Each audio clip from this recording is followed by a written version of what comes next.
Blog Talk Radio.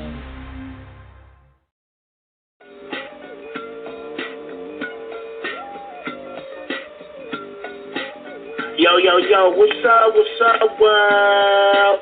It's Badass Thuggin' like I usually do, and you better turn it up, bust some speakers out, cause we off the motherfucking cuff. You dig how we do it? Dog Pound Gangsters 2000 and beyond. Blah. Yo, check this out. This is your girl, Cola Vogue, and I'm chilling with my boys right here on Off the Cuff Radio. Cause we off the cuff right now. You dig?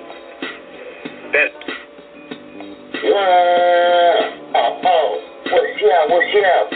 It's your boy Lil Yap from UNLV, bragging up from the river, cooling with my homies and my family at Off the Cuff Radio.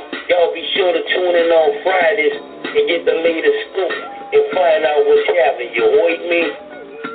Tiffany Lavon. And it's Queen Queasy, your girl's favorite bartender. And we're from Sex on the Rocks podcast. Alright, you're now tuning in to Off the Cuff Radio. Yeah, because they keep representing that world hip-hop. Well, much love. Alright.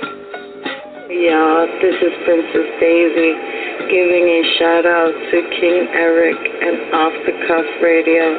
Keep doing your thing, puppy. Hey y'all, this is Stacey Lachey giving a shout out to King Eric and Off the Cuff Radio. What's shaking, y'all? This is the Grand, one half of Lost Cause and 1/3 of that drive time thing. Sending my love to the homies over at Off the Cuff Radio. Tune in every Friday night for some real deal hip-hop conversation. These dudes are the connoisseurs of this thing. You already know what it is. BX Stand Up, HUD City, we're shaking. Peace. Yo, this is Dope Fresh to Dine, and y'all tuned in to the most raw, uncut show on radio, the Guillotine Team, Off the Cuff, and yo, Eric, Sandman, off of these clowns' heads.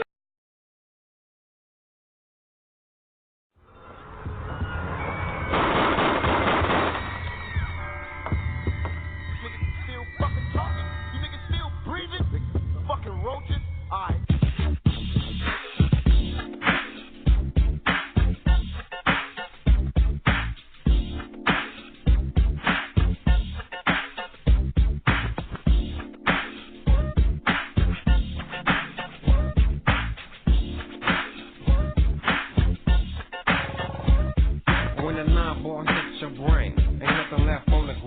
But a motherfucking blood stain.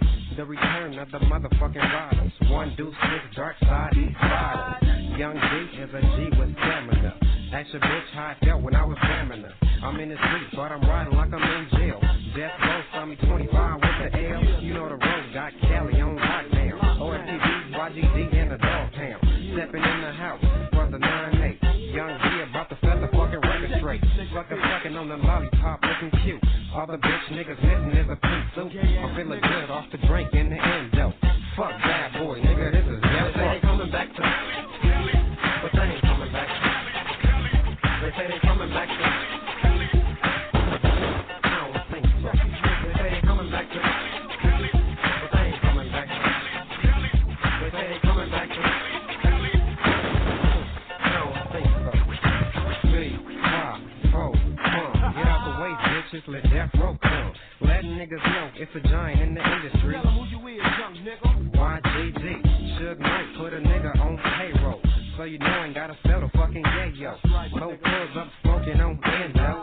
And a brand new 500 benzo. Say D, let's roll to the studio. As I put smash on these motherfucking studios. I hear these fools gangsta hating on Machiavelli. Saying Death Row is through, nigga, oh really? You must ain't heard about the brand new artillery. We got a lot from December to January. If you ain't got your West Coast Death Row pass, you better leave town before we get your ass. Coming back to, but they ain't coming back to. They say they coming back to. I don't think so. They say they coming back to. They ain't coming back to. They say they coming back to. I don't think so. West Coast, West Coast, West Coast, West Coast, Death Row, Death Row, Death Row, Death Row, West Coast, West Coast, Death Row, Death Row, West Coast, West Coast, Death Row, my nigga low set the road. niggas don't fuck with. I'm ready to ride on you motherfucking busters. Always rapping about your bands and your clusters. I hang with them crazy niggas straight out of watch. OFTV, low flip, and bust top. I put it down every time, rhyme every time. Step to me, I put this 9 in your tongue.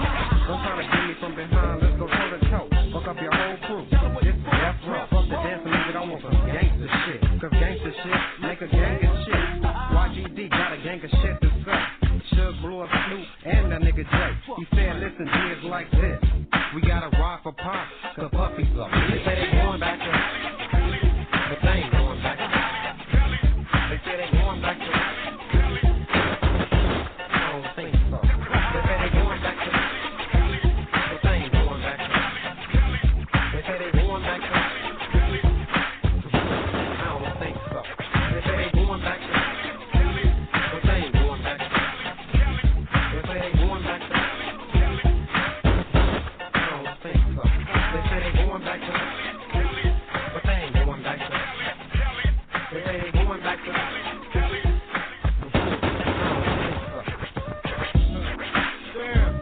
Hey, Simon, these niggas don't know what time it is, though.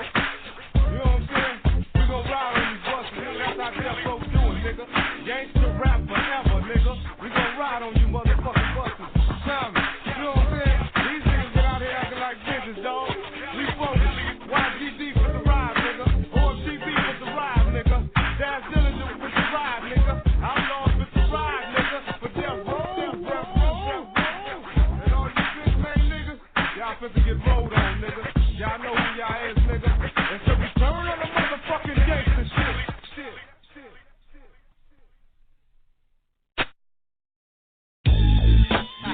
Yeah. Top dog in the night.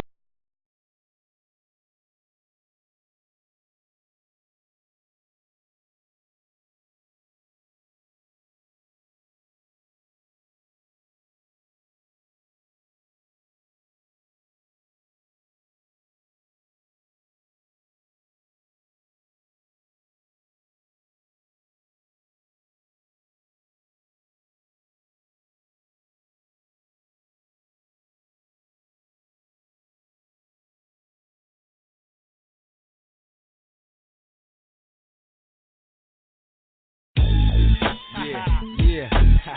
Top dog in the night. Yeah. Hitting you with the raw uncut. Death Row style, raw uncut. Yeah. Bounce it in. Come on. Top diesel. Turn it up. Turn that shit up. What up, Suge? What up, man? Now watch me set it off with the homeboy Top Dog in a 600 Benz, no friends, so fuck y'all. Don't improvise the inner vision, grab the blunt and split it. Hit 'em up with the vocal precision and leave 'em missing. Death Row with the raw uncut, we can't be touched and combine it with the deal we like. That's too much, I'm Eastwood, so catch a bullet with your name on it. East side, Los Angeles, South Central California. We love hitting corners on toners, so show us love. And we hate being hated in clubs, we hit 'em up. Don't fight the feeling when you're done dealing. I stay high like the ceiling, knocking a pussy out with no feeling. I'm trying to make a killing, keep winning and have children. And I gotta see myself on top, managing buildings. Yeah, so know about that, huh?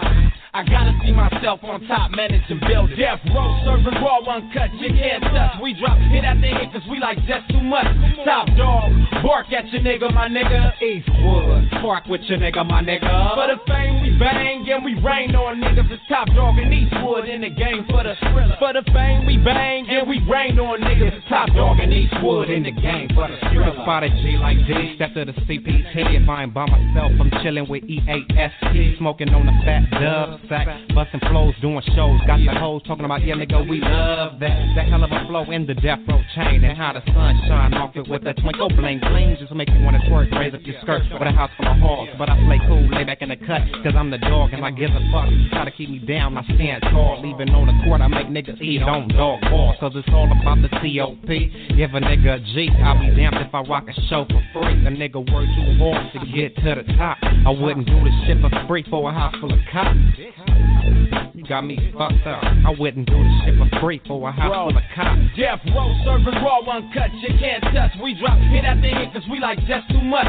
Top Dog, bark at your nigga, my nigga. Eastwood, park with your nigga, my nigga. For the fame we bang and we rain on niggas. It's Top Dog and Eastwood in the game for the thriller. For the fame we bang and we rain on niggas. It's Top Dog and Eastwood in the game for the thriller. The homies came through the door, I said it before. I never let the endo addict me no more. But it's tempting me, hitting me, sitting on my brain. Bouncing in the brown 6-4, switching lanes on a knockout. We sticking pistols in you fools' mouth. And if you move a bus wrong, we blowing brains out. Keep lost, let a nigga the heat. The AK and the big homie D told me East get paid. Now that we was at T House, some bitches came through and gave all the homeboys mouth. Lying like she didn't like what you talking about, bitch. I watched the homie keep stick it dead in your mouth. I let my teeth spray like the 4th day of July. Drunk and fucking to make a feeling so fucking hard. Now all I wanna do is get my balls and dick suck. Hit the nudie booty, these bitches ain't getting a buck. If I got a paper pussy, I don't need it. I don't like to lay play, stay with the pussy, I just need to make that ass official. You just been hit by the BLD, and that's the big long dick. Death Row serving raw uncut, you can't touch. We drop hit after hit, cause we like just too much. Top Dog, bark at your nigga, my nigga. Eastwood, park with your nigga, my nigga. For the fame we bang and we rain on niggas. It's Top Dog and Eastwood in the game for the thriller. For the fame we bang and we rain on niggas. It's Top Dog and Eastwood in the game for the thriller.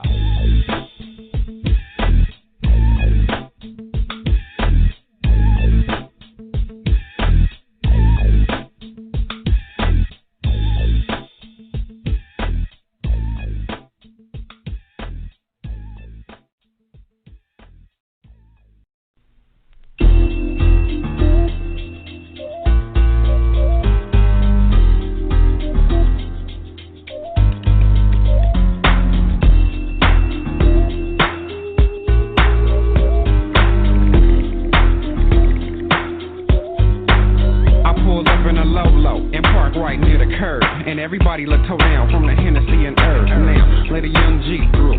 Get up on the stage and fuck it up like I usually do. It's like up, jump the boogie as I jump and make a hit. And if you don't like the sound, then you can shake the spot and split. Biatch, I can't be stopped. Try to steal a flow, get thrown against the wall like a cop. And when I come through, you better bow down. It's like 1, 2, 6, giving it up for the town. Now the big homies wanna see us on the court. We done grown up. Besides they smoke too many Newports, they can't hold us. So we gotta cut them some slack. I went straight to the rack and laid my big homie flat on his back. I know y'all want me to roll hard to this track, but this is dedicated to my boys, not the rats, nigga. You wanna make noise, but when I whistle, you gotta whistle back for me and my boys. You wanna make noise, but when I whistle, you gotta whistle back for me and my boys. You wanna make noise, but when I whistle, you gotta whistle back for me and my boys. You wanna dump, nigga, we can dump you. Just be on the lookout for the death row. It's like boogie bang bang as I stack these chips on 1 to 6. Cause I'm making platinum hits and all these chicks want me to sleep. Hey, I get more cheeks than the eyes leaves between the sheets. I step into the game as a rookie. Don't need a demo, too tight, death row, they just took me. Promoters never overlook me, they just book me. Cause I'm making niggas crumble just like a cookie. And I hit these niggas hard, hit them where it hurts in the esophagus. Cause when I'm on the mic, you know I'm rocking this place. Too much bass, and everybody bow down before I even step in the place. You can't hold me down, I can never be held down. I'm that nigga that walks through your hood, better yet your town. We step into the party making much noise. Got the whole place bumping, nigga. Just me and my boys. You wanna make noise, but when I whistle, you gotta whistle back for me and my boys. You wanna make noise, but when I whistle, you gotta whistle back for me and my boys. You wanna make noise, but when I whistle, you gotta whistle back for me and my boys. You wanna dump, nigga, we can dump. Just be on the lookout for the death row crew. I steps in the place, and the place is jam-packed, and give them what they want, party money back. Me and my boys who makes noise, bumping, fuck up every party in the city of Compton. We come with the tightest beats and the tightest flows. Every time we on stage, hoes wanna be our hoes. Gotta get the cash, gotta get it in advance. Just a simple nigga sporting Pipments, t-shirts, and crease pants. You can't see me, YGD, nigga. I sold more album singles than you sold on a whole CD. So back up once, back up twice, make it 6 on my life and nothing nice. When I'm on the mic, I'm making G's. I'm sending records overseas. Back up off me, I'm hotter than 1 to 6 degrees. Please, these niggas wanna be me, cause they don't wanna see me, cause I'm YGD, nigga. You wanna make noise, but when I whistle, you gotta whistle back for me and my boys. You wanna make noise, but when I whistle, you gotta whistle back for me and my boys. You wanna make noise, but when I whistle, you gotta whistle back for me and my boys. You wanna dump, nigga, we can dump. Just be on the lookout for the death row. Yeah, watch the sense of mother motherfucking shout out. OFTV, YGD, the motherfucking Top Dog. Can't forget my nigga Too Tough. Darkside definitely in the motherfucking house. You wanna jump, nigga, we can jump. Just be on the lookout for the death row. Oh yeah, for that nigga that make this shit happen, I wanna give it up for my nigga Son. When y'all hear that percussion in the back, that tight shit, my nigga Carl Boy Small. Yeah, y'all can't fuck with the percussion.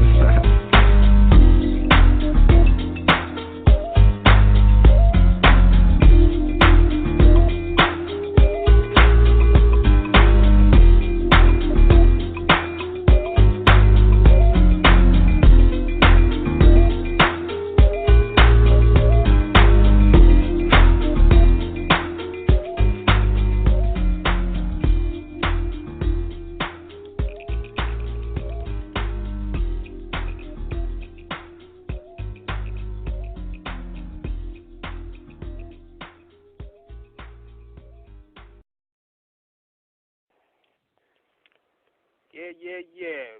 Mic check 1 2 1 2. We at episode 258 at a special Sunday night episode of Off the Cuff Radio. Alongside my man T-Mats with the Fat Show, sponsored by Da Vinci Clothing and Buddy Boy Entertainment. Yeah, we here Sunday. It's always a relaxed day, and we kicking it West Coast style, man. Just relaxing and parlaying, man. Yes, indeed. We got that Virginia, North Carolina, and now we about to have that West Coast connection. We got to bring on our guest tonight for a special Sunday night episode. He was down with Death Row Records. He was putting it down for Death Row during they peak in the late 90s, and he's still doing his thing in an independent circuit. His name is still ringing heavy out there, so without further ado, let's bring our guest of the night, YGD Topp Dogg in the building. Yeah. Yo, what's happening? What's going on, What's going on, man? Going on, man. I was in the damn Kush coma, you hear me? Y'all gotta forgive me. Yeah, man, I was in a Kush coma. How's it going, man? How's everything going, man? We good, man. The Kush was loud within you, man. Okay. Yeah, man, look. That must be that coma bud they got going on. I ain't even from the government. Say it again, fam. That's that coma bud right there. Right. Shit, let's get into it, though. Definitely, man. Look. Definitely, man. Well, look, we're happy to have you on our show, man. We're humble. We're appreciative. Yeah, man. So, for our audience out there, tell us a little bit about yourself and how you got started in the game. Hold on. Shit, man. Well, I got started in the game. I had this cat named Ron. I was shopping demo. Mm-hmm. We here. Hello? Yeah, we here. Okay. YGD, you with us? I heard a shock over the line, man. I heard some static. Yeah. Hold on, I'm going to have him to try to call back.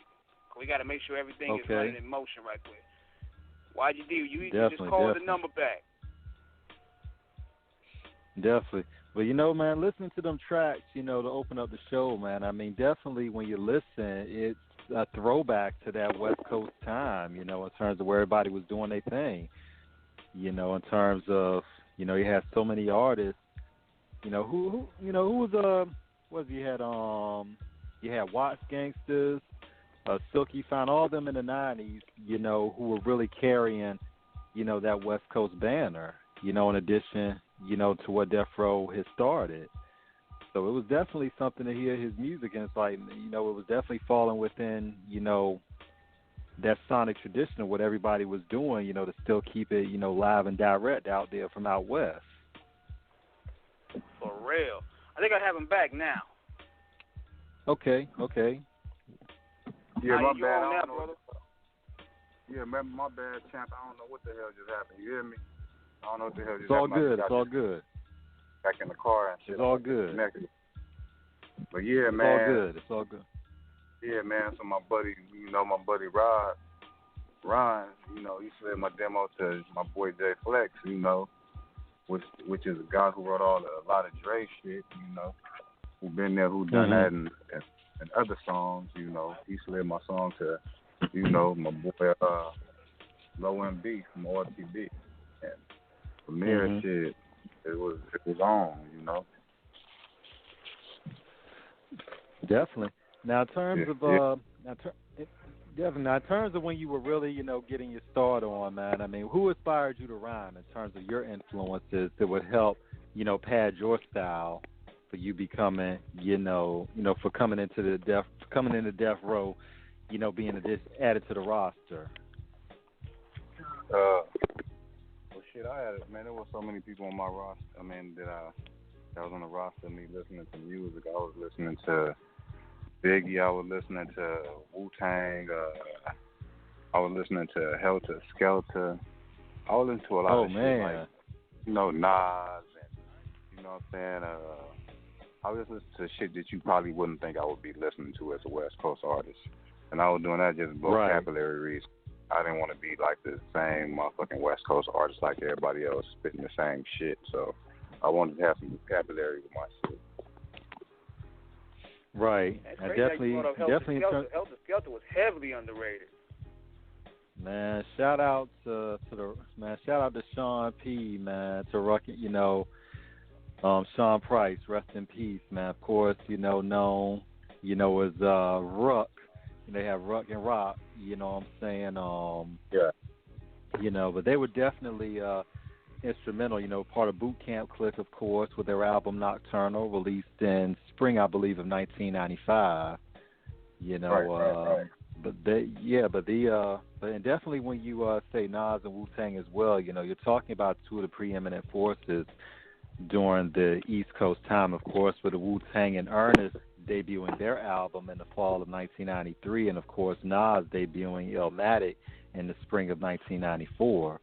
Right. But when you say you wanted to add a full clip of vocabulary spit to your rhyme, basically you also, when you said that, you remind me of some legend in the Bay Area. I think you heard of him by the name of E40.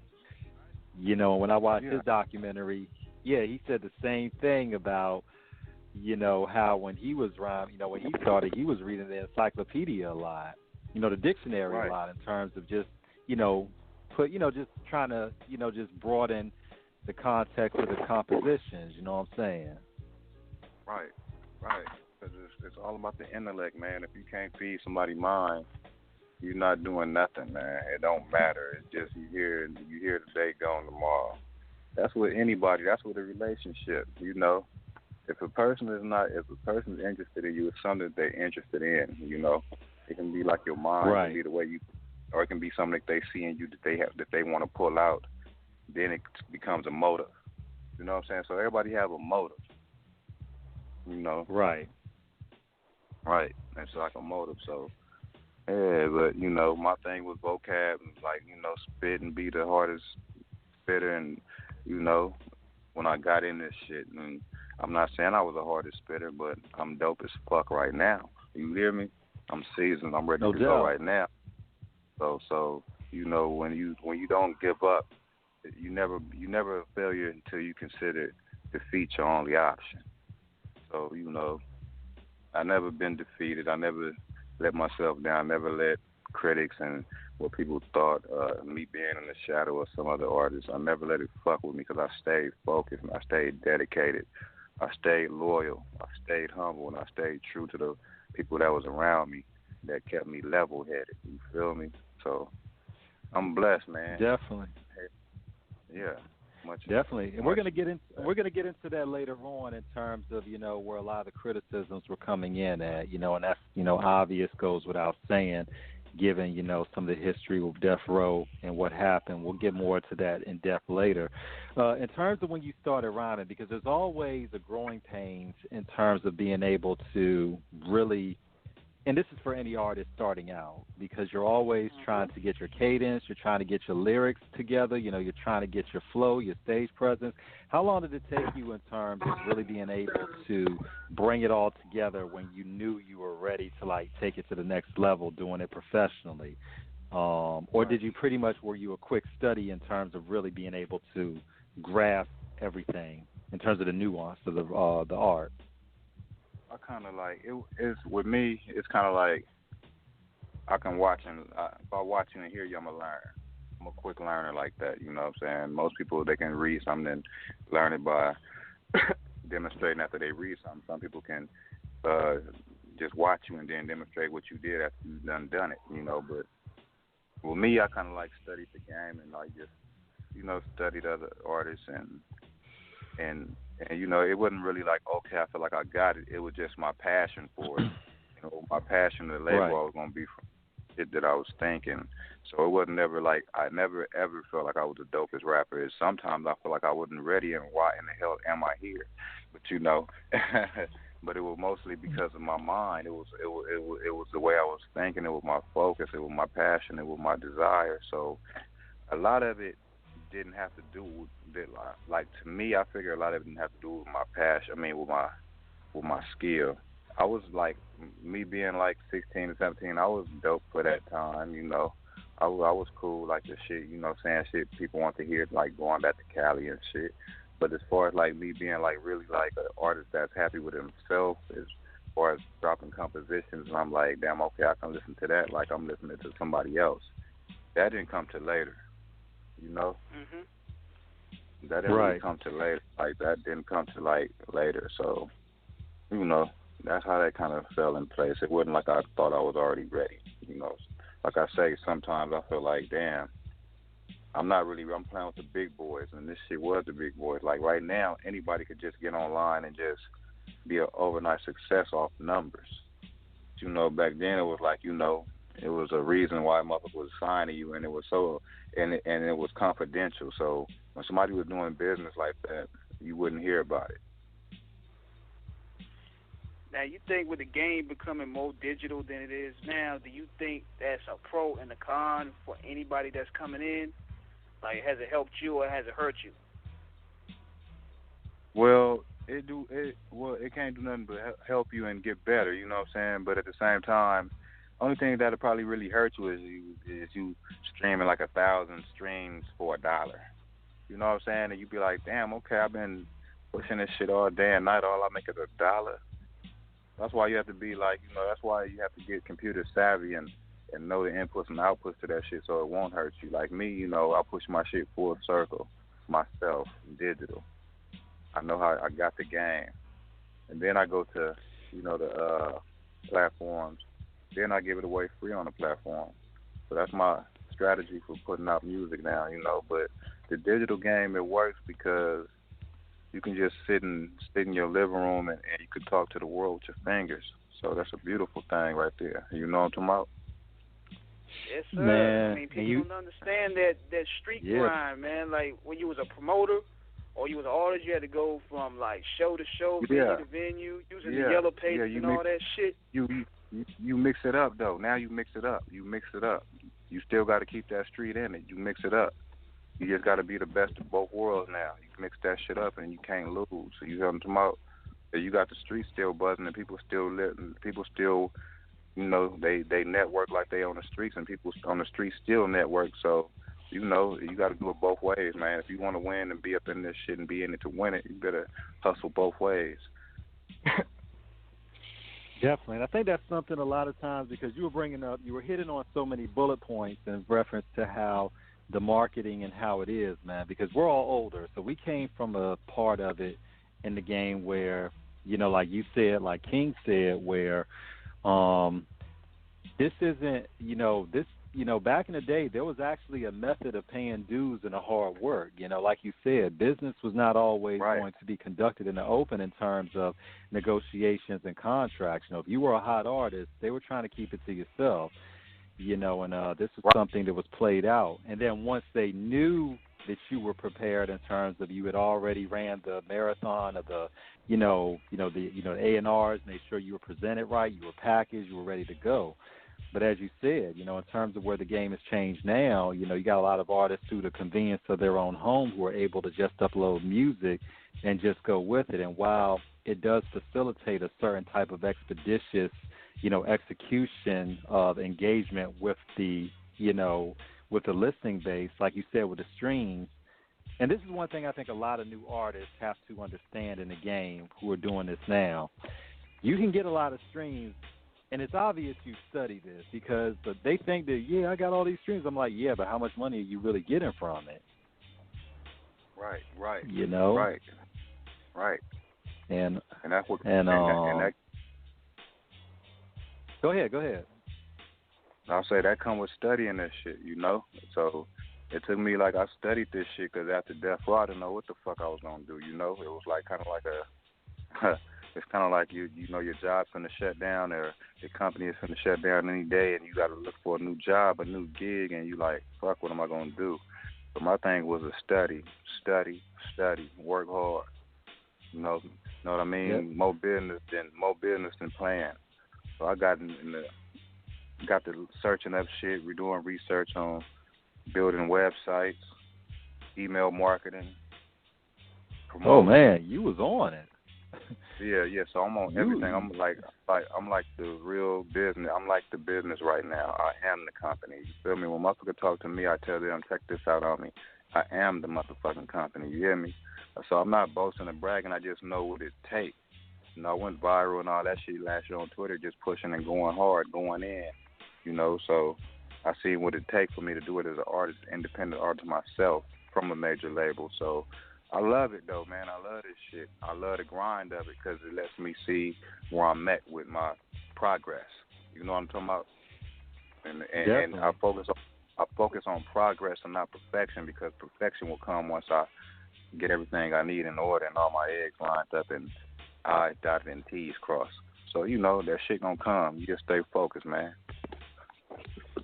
Now in terms of it's obvious with your passion, the passion resonates in your voice with that about how you've dedicated yourself to being the consummate professional and the consummate brand in your personal enterprise.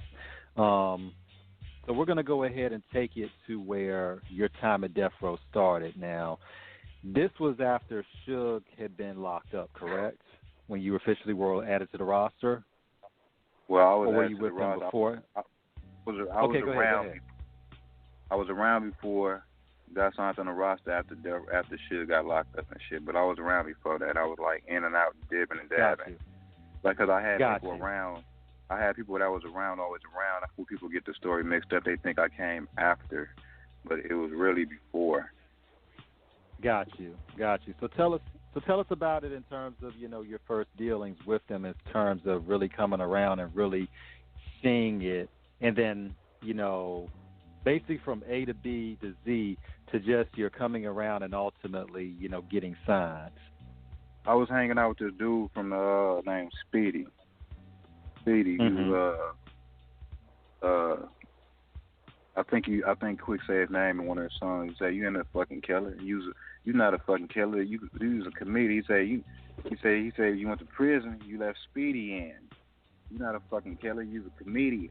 Yet, you feel me? So he was talking about Speedy. I think that's the Speedy he was talking about. It's a little chocolate, little black dude. You know what I'm saying? I used to fuck with him. He was already established artist fucking around doing features. He was signed. I forgot exactly who was signed to, but he was fucking around with the road too. And he'll be swinging through there, fucking with them cats every once in a while. And it was like basically everything was connecting itself. I didn't really have to do no work because, like when you're in tune, everything works itself out, man. And it's like magical and all that type of shit. And the shit just falls in place. The universe shifts to where you need to be at in the right place at the right time. And that's pretty much how it went, man. I was always in the right place at the right time.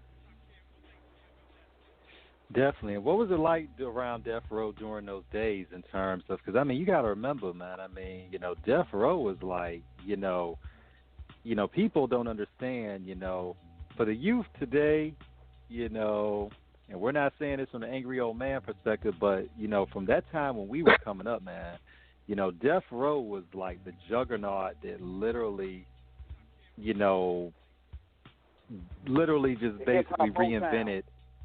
Yeah, man. I mean, you know, just everything that was going on during that time. I mean, from, you know, with Dre starting with the Chronic to 1992 to Snoop in 1993 with Doggy Style to the Murder Was the Case soundtrack, 1994, the Above the Rim soundtrack in 1994. I mean, Dog Food with a Dog Pound. Yeah, I mean, this was like they were the shit. There's nothing else to say about it. I mean, y'all was rolling. You couldn't deny Death Row, man. I don't give a fuck who you was or who you are today in this music industry, who you portray to be. Everybody looked at Death Row at one in their life. Everybody was looking at Death Row. So if somebody was to say they didn't remember me or some shit, to me, I would just like laugh it off. Like, how would you forget the biggest label that ever was? You know what I'm saying? So with me, Death Row was a mega house that couldn't be fucked with. People know it. Right. And it's such a shame the way everything went. But as far as it being like what you just said, we was the shit, and you couldn't deny it. You got everybody running around want to be Death Row now. You know, look at 6ix9ine. All these cats want to be Death Row till the shit hit the fan. Then everybody changed their song. You know. Now they putting on the shiny suit. They change their motherfucking tune and their song and their tone when the shit get real. You know what I'm saying? It's a lot of cats like that. You got motherfuckers that was representing Death Row and then didn't want to represent Death Row because of how, I guess they felt how harsh the label was or whatever. They don't want to be part of that shit no more. And then years later, decades later, you got motherfuckers want to swing back and put on a Death Row medallion. You tell me that, you know? You know, and it's funny, Top Dog, when you say that, because I remember a quote that Suge said many years ago, and it was as gully as it could be because Suge was always a candid character. But he has said, a street punk is going to fear being on the road, but a nigga from the street is going to love it. You know, how could you be from the West and not be down with Death Row? And that's funny because that's my word. When somebody's talking, I say, man, you check this out, man. You ain't shit but a street punk, man. And that's funny that you said that because that's my word, and I don't even, but that's how it is though. Because you got if you from the streets, it's cold to the street, man.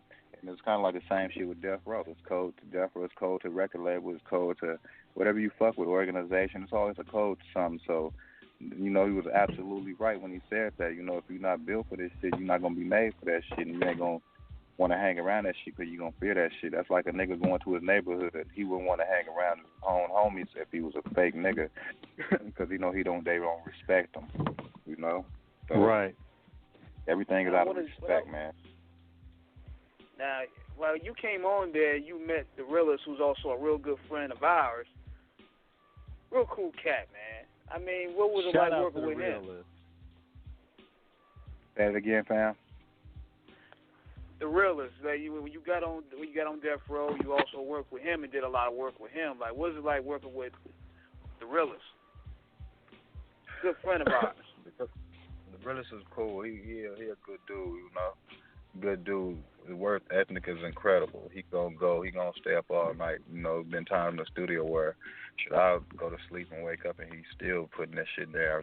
So damn. As far as an artist, he got passion for this shit too. He got passion because you can't fake passion, man. You can't fake it. I don't care what you're doing. If you paint, if you cooking, if you painting a house or whatever the fuck, if you're a computer whiz and you got passion for it, you're going to sit there for hours and it's not going to seem like hours because it's not work to you because you love doing it.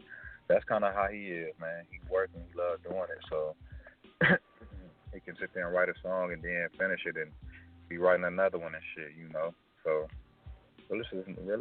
he on this shit. So, me watching these cats and shit being young, 17 and 18 up in it, that made me just step my shit up. You know, even after all the bullshit, I stayed pushing that pen to that paper.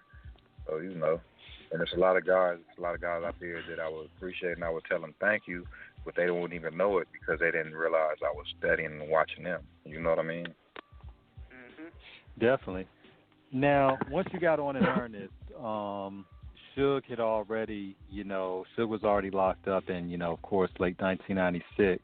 Of course, about what happened to Tupac that night. A lot of people don't know also as well that, Suge, with him being in the video and everything, that they had determined that he had violated his probation, which he would end up having to go back in incarceration. He wouldn't get out until 2001. What was it like during that time, Top Dog, with you, with the whole label, with the whole staff, all the artists really pushing on with Suge, being incarcerated at the time? Well, it was cool, but it wasn't Suge pushing. Suge would have pushed it a little different. Suge would have pushed it. He would have put more into it, instead of just sending messages from the prison saying, hey, make this happen, make that happen. It would have been happening. Right. Like, it's kind of like saying, you want something done right, do it yourself, Right. So, shit was cool, getting paid and all that, but, as far as, more music could have came out.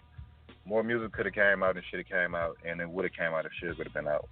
But, everything took its course how it went, and, ain't no hard feelings. Everything's still a blessing at the end of the day, because you got some people that never, ever, and will never experience what I went through. So, it's always a good thing at the end of the day, man. They have a story to talk about, Speaking of blessings, Definitely. man, I want to know, what was your feelings when they told you to spit a verse for Tupac's All About You, and you happened to be in the video? What was my thoughts on it? Yeah, when they first told you, like, yo, get on Pop's joint, put your 16 down. Shit, I was getting my hair braided when that happened. So I wrote my verse I wrote my verse in like 15 minutes and went to the studio and dropped it like 10 minutes, man. So it happened real fast. It happened real fast. So, and I just went in there and laid it down, and next thing you know, I was shooting a video for it. So it happened pretty quick. It was how would I say it? I wouldn't say I was too excited because I was already on Death Row and I already knew a lot of these cats. It was just like another blessing. It was a jewel, man. It was a jewel. It was a gem. It was a gem, and I was part of it. Yeah, man, because that video, that song in general is like one of the classics in terms of it, and one thing about it is that the chemistry. Was classic. Oh, go ahead. That's all. I said, well, that's all we did was classics. Yeah, but Top Dog, it's funny because when you're dealing with that time in the videos, in the video era, when you're dealing with all the major outlets, and there's still some kick-ass videos out there today that a lot of the artists are doing independently, but during that time, man, we always used to joke back in the day that Rap City, and Yo Into These Raps was our street light to get home, because we it was a big deal. And to see Pac, straight up and down, the videos that you all did, especially with Death Row, was just phenomenal. Next level. From Dog Pounds, Let's Play House, to Snoop Dogg's What's My Name, Tupac's California Love, y'all just, of course, Live and Die Now. Natural Born Killers. Yeah, man, of course. One of my favorite videos. That's one of my favorite videos because that was more like a movie. It was like a short movie, and there was money spent in it, so you couldn't get no explosions without no money and all this type of shit, and being able to just trash low-rider cars and shit unless you had money, They had cars. Now, were those real low-riders? Yeah, those real low-riders trash? Good Michael Bay movie. Yeah, man, it was real low-riders, man. Shit, you had money to do it, man. So the shit was fun and crazy and wild and exciting. So you got all of your different emotions running through your body every day, man.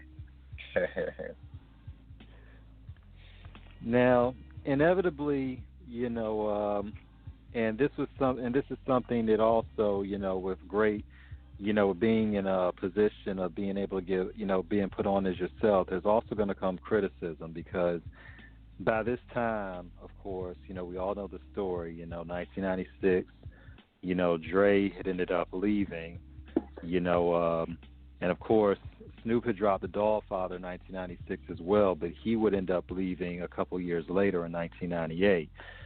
So, of course, by no fault of your own, it just happened that you and Snoop had the same type of vocal inflection, in terms of how y'all spit. Much like how C-Murder and Tupac had the same vocal inflection in terms of how they rhymed as well. It's just how your voice sounds on the mic. So a lot, and of course, we all know about a lot of the shots fired back and forth between each other because, we just keep it real on this show, and because we do our journalism the best we can. It was a very, to say it was a very difficult time is an understatement for what was going on because of everything that was said about each other during that particular period. And of course, everybody was catching a lot of criticism strays, coming their way. With you particularly, how did you handle a lot of the criticism coming your way in terms of, people not necessarily respecting you as not being because obviously you were not a Snoop clone, you were your own artist and part of that next wave to carry on. But people were trying to, basically be disparaging and, trying to make you a second-rate, an artist. How did you handle all of that during that time? Well, I didn't read a lot of this shit online and shit, because that's back in the day they wouldn't let you really read all the shit on the internet because they don't want you to be discouraged. Right. They want you to stay focused, So now it's like you can read all that shit, but a lot of that shit, it didn't really fuck with me because the people that came across me, they had these thoughts about me, and once they really got to know me, they were like, "Nah, dude, you cool as fuck, bro. This just you, period. This just you, and I thought you was an asshole. I thought you was going to be uptight. I thought you was going to be this and that and that and this. But once they met me, they were like, you're a genuine motherfucker. And there's some real shit, and you are who you are. And I just stayed me, man. I just stayed loving me and stayed me and just presented me the best way I could. And, and through the years and shit, motherfuckers just started respecting me. They had to respect me because I gave respect. So you can't do nothing but get respect when you give it. And excuse me. I just kept pushing that, and my thing. I kept pushing, and my thing was to work, like I say, work on my vocab, read more books than the average motherfucker. And so I just kept writing until, I felt like I was that shit. Felt like I was a motherfucker, you know what I'm saying? And it didn't come easy without motherfuckers just displaying how they feel towards me or whatever, you know what I'm saying? So that all changed. All that shit started changing once I started just spitting bars and giving motherfuckers what they want to hear. All that shit started changing. They'll probably say, yeah, you look similar to Snoop or whatever, but when they hear me spit, it's not even no similarity no more. It's not even no comparison. I got my own lane right now, and I'm proud of that shit. I'm not in the shadow of the next artist. And the only reason why we probably sounded the same when I first came out, because I'm a West Coast artist, and we don't try to beat up your eardrum with a whole bunch of words and say we try to make it simplified as possible, but make you like the beat with what we're saying, the story with the beat. So, that's probably why they will compare me. But now it's like, hey, I won't even, it's like, hey, you wouldn't want to compare me right now because I'm in my own lane. And that came with work, man. Definitely. I think it's also a case too where a lot of things that Suge was doing at the time, because he was still considered like the boogeyman of rap. So anything that he would put out, it would often get chastised. Even if it was dope work, they'll still chastise it just off that stigma alone. Right. You know, you're gonna have people that do that. Everybody have an opinion. You know, everybody have an opinion, but you know, at the end of the day, Suge know what he's doing. You know, he already proved it. You don't have to prove nothing in this game unless you want to, and he already proved that plenty of times. So you know, he had a hand on what he was doing, and you know, I just let it go like that. And have you since then, within this whole thing was going down, and I'm pretty sure it's all over now, have you seen Snoop or talked to him since then?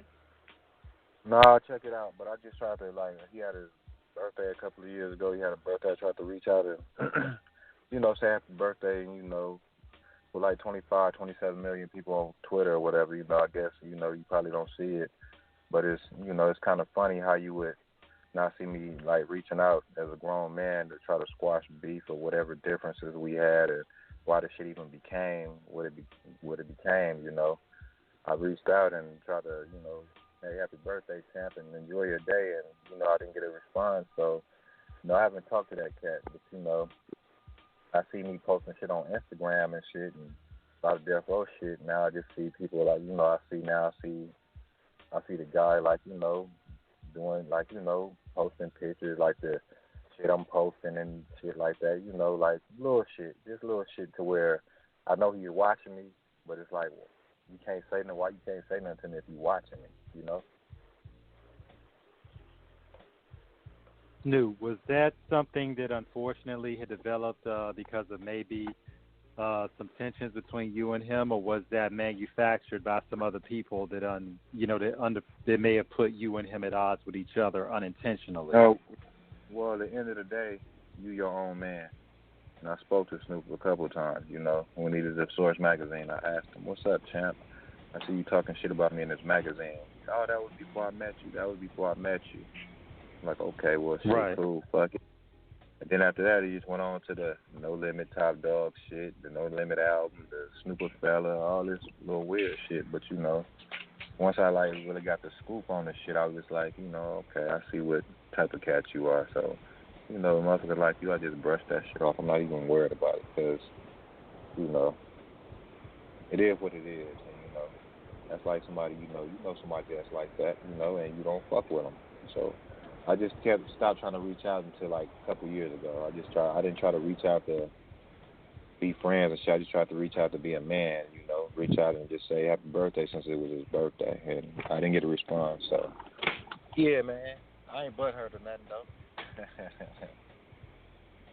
Ain't but understood. You know. But you know, it's now, like, you know, don't. Yeah. Oh, go ahead. Yeah. Now Go let's ahead, talk man. about. Yeah, but now let's talk about when you really got to really do your thing in terms of getting your video, Snooper Fella, in 2000. What was that like to really like have that production going for yourself? Like, this is the video, like, really, that's all you, you know. This is like, you know, you got the, like Charlie Murphy said, the R, we synced it.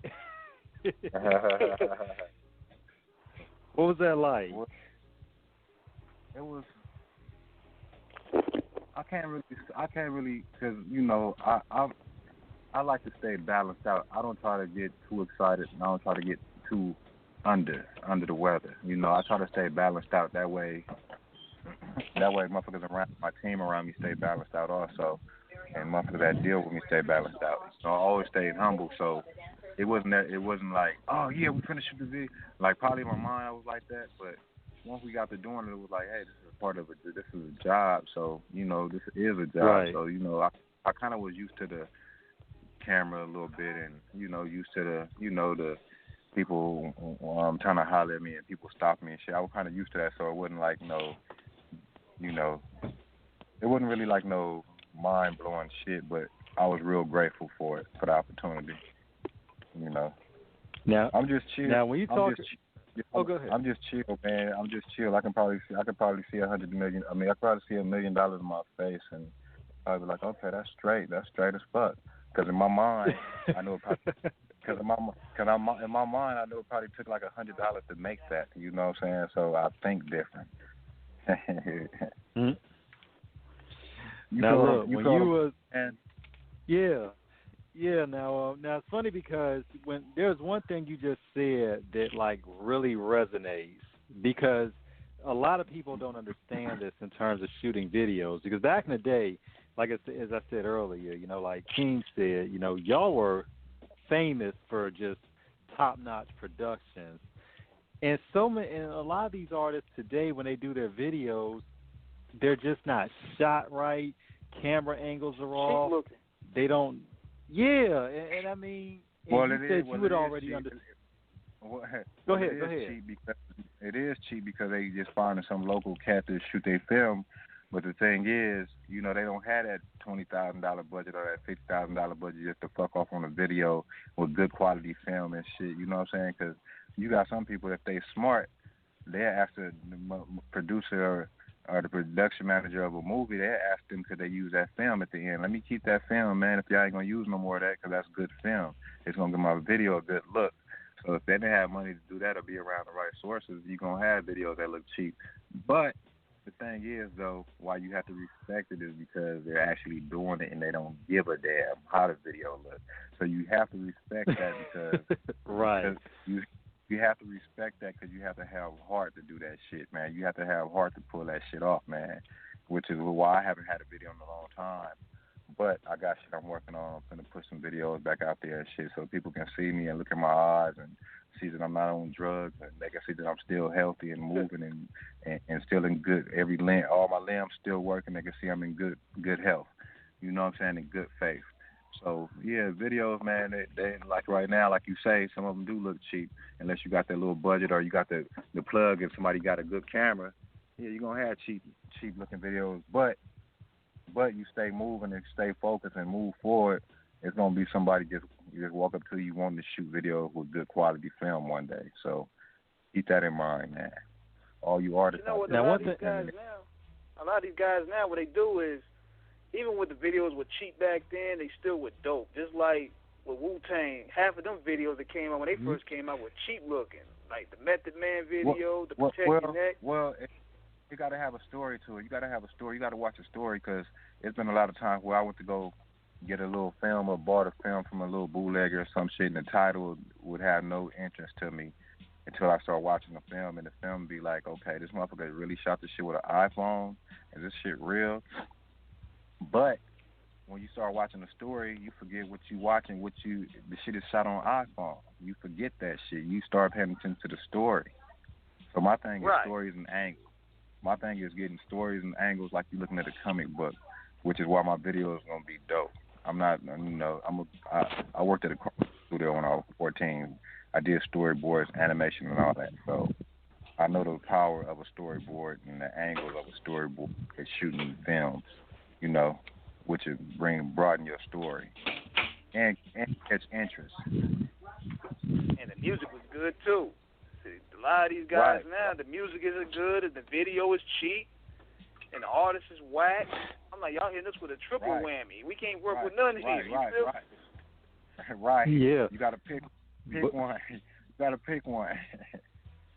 Is you gonna be dope with a whack video or have a whack or have a dope video and be whack? You got to pick one. A lot of niggas, they had the Hype Williams budgets, but they joints was garbage. And they had Hype Williams directing them, especially in the late 90s. Right. Look.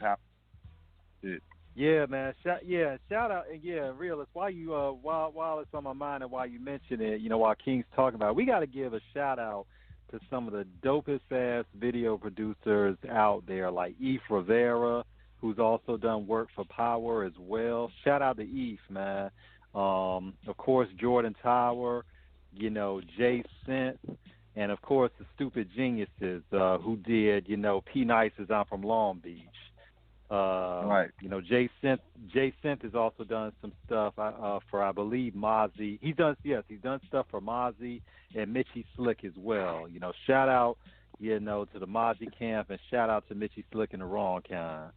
But I mean, it's crazy though, man, because you tell us this in terms of how you used to work, in the studio. So you are familiar with all the nuances and the science that goes into the consummate visual presentation of the art that you're displaying for the world. And this is what we tell a lot of artists. We always have this discussion with our guests about how when you're doing a video, this is basically a job interview to your audience to bring them something that they are actually like, yo, like you actually put your time into this. You know, and like King was saying with the Wu-Tang Clan, you know, when they did Protect Your Neck in those videos, because as you saw, as their money came up in terms of the money they were making, you know, they were able to, of course, do, I mean, when you look at Protect Your Neck to when they did the Triumph video from 93 to 97, it's like light years in terms of where things were, you know, developing for them.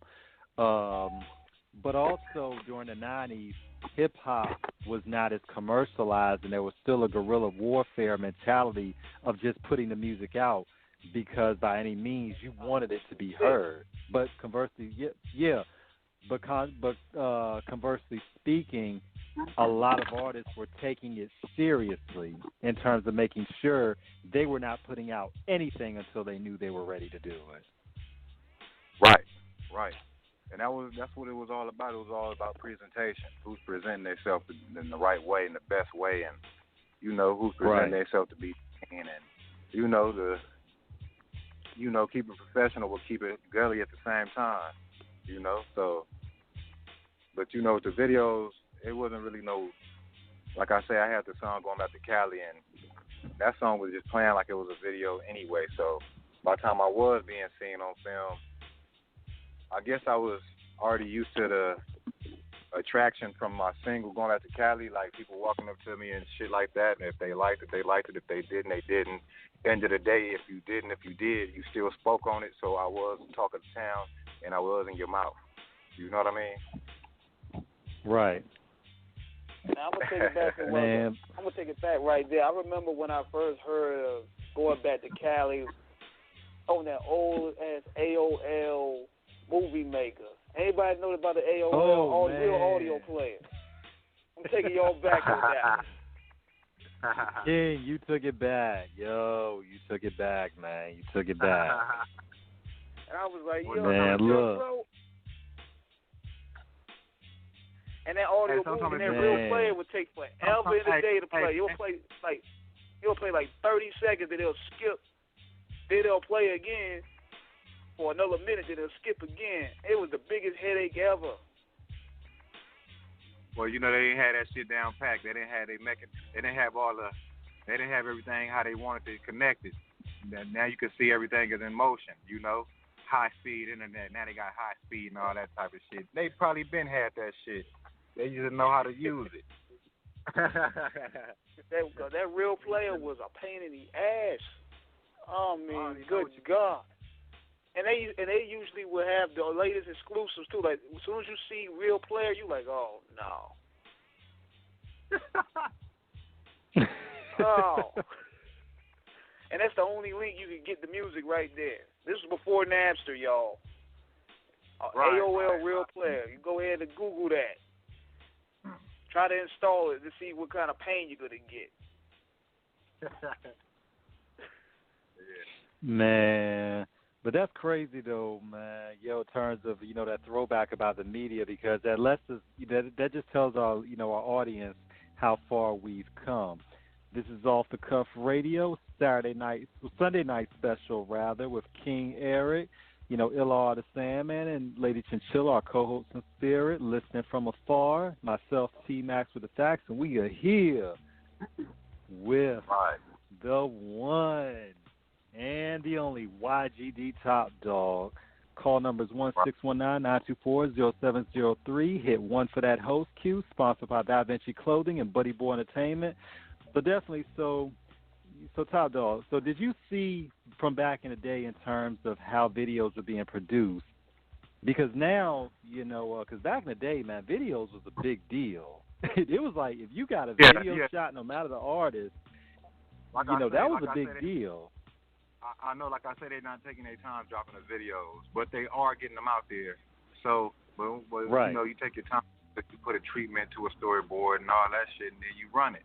You know, and that's where the artists getting lost at, because they not trying to put what they visualize and with the music. You know, you got to make this music match what you visualize and match what you know, you got to make the visualization match the music. That way, when somebody step away from the TV and they hear that song, they still remember that video. Yeah, the video used to be like a Super Bowl event. Right, that video, yeah, especially when it's about to be the countdowns and all that, and the new videos dropping and shit, you know. It was always a premiere. So, you know, once they get back to the element of dropping premieres and know how to drop them as an independent artist and making the videos stand out, I think it'll come back around in the full circle and people will know what to, you know, kind of know what to expect when they doing videos after that, you know. Now, you know, with the rap game shaping up now, do you see it going a step further or you see it going a step backwards? To me, it's kind of like in a limbo. It's like kind of like at a standstill because you got this bullshit rapping, and you got motherfucking real artists that's out here that's really putting blood, sweat, and tears into this shit. That's really seasoned artists, and they just like, damn, and they waiting for the history repeats itself type shit. They wait for that to come back around. So it's kind of like at a standstill, but I think it's going back towards that 90s rapping shit because there's a lot of youngsters that want to hear real shit too. So, you know, they just fed this bullshit that they don't have control over. You know what I'm saying?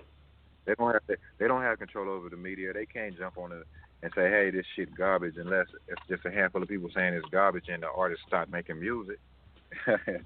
You know? And that's real shit because what we're seeing now, man, because, you know, no matter what was going on back in the days with the Road, nobody could say that the Road won't having some hard-ass music.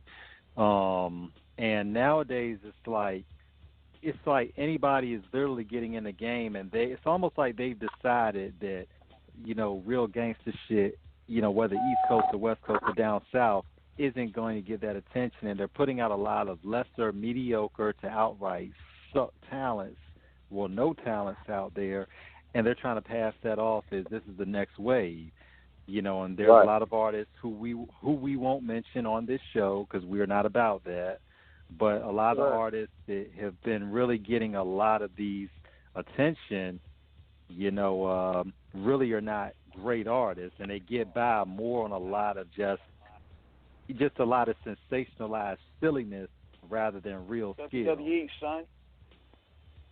Right. Yeah. Right. WWE antics. Right. Shenanigans. It's a whole bunch of that. It's a whole lot of that. It's a whole bunch of that. But, you know, I'm like you. I don't speak on it. I'm like, hey, just let them, hey, everybody, you know, if that will make them happy, and that will make the fans happy, let them drop that garbage till it's over with. It ain't me. So I can't speak on nobody because at one point in a stage in my career, I'm pretty sure people felt that way about me. So my thing is don't do the favor and don't return the favor of doing that, you know. Now, one thing about it, Topp Dogg, is go ahead. That makes sense, man. Did that make sense? Yeah, it makes sense. Yeah, it makes perfect sense. Now, one thing about a Topp Dogg is that speaking with you, you obviously are well versed and understand how the game, from all aspects, is supposed to be handled as a professional. With Death Row, in terms of what you had said earlier about, because you talked about how you studied all these different crafts to understand, you know, what was the next keys for the locks that were going to come to go to the next level. When did you start seeing at the time with Death Row when the party was over? In terms of when it was you, like you. When did you start seeing the Death? When did you start seeing the Death Row when the party was over? When, as you said earlier, when things began to start getting a little unstable, and you knew you had to move on to the next phase. Well, I kind of the day I seen that when they start kicking the feds kicked in the door. When the feds kicked in the door, wait. Hold on now. Is this something that we know about, or is this something that was not talked about? Well, I don't know if it was talked about. It was on the news and shit, but I don't know if it was talked about in your part of where you located, where Okay, but it was so this is regional. So this was a regional situation in L.A.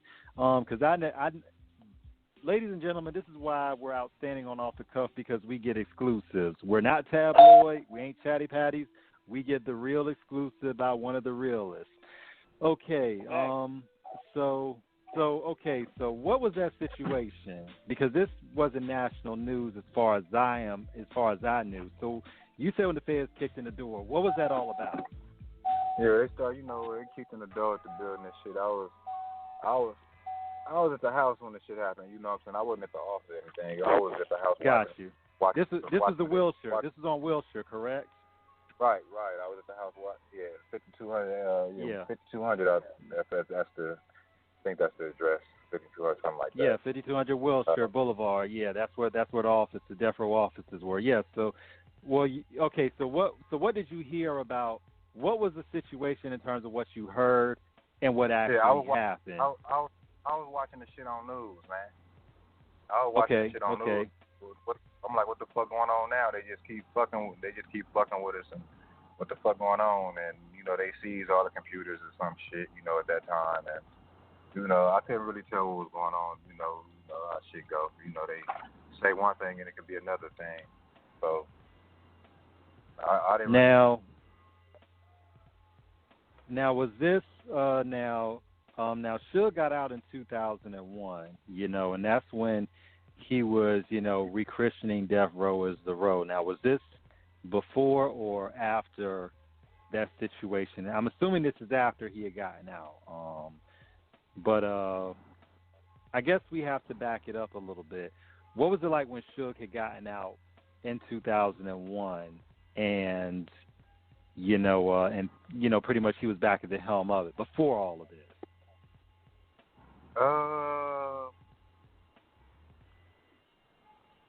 Well, shit was. I guess pretty much he was kind of. I think he turned it into the Row by that time, because I was on the Untouchable Death Row, and I was still around and shit. Came back with the Row. You know what I'm saying? People don't know that when you really look at it. You got the Untouchable Death Row. You got Death Row. If you look at the bottom of the Death Row, you see Untouchable. You know what I'm saying? So he had the Row. The new time. Untouchable, right? Yeah, he had the Row. So he was. I guess he was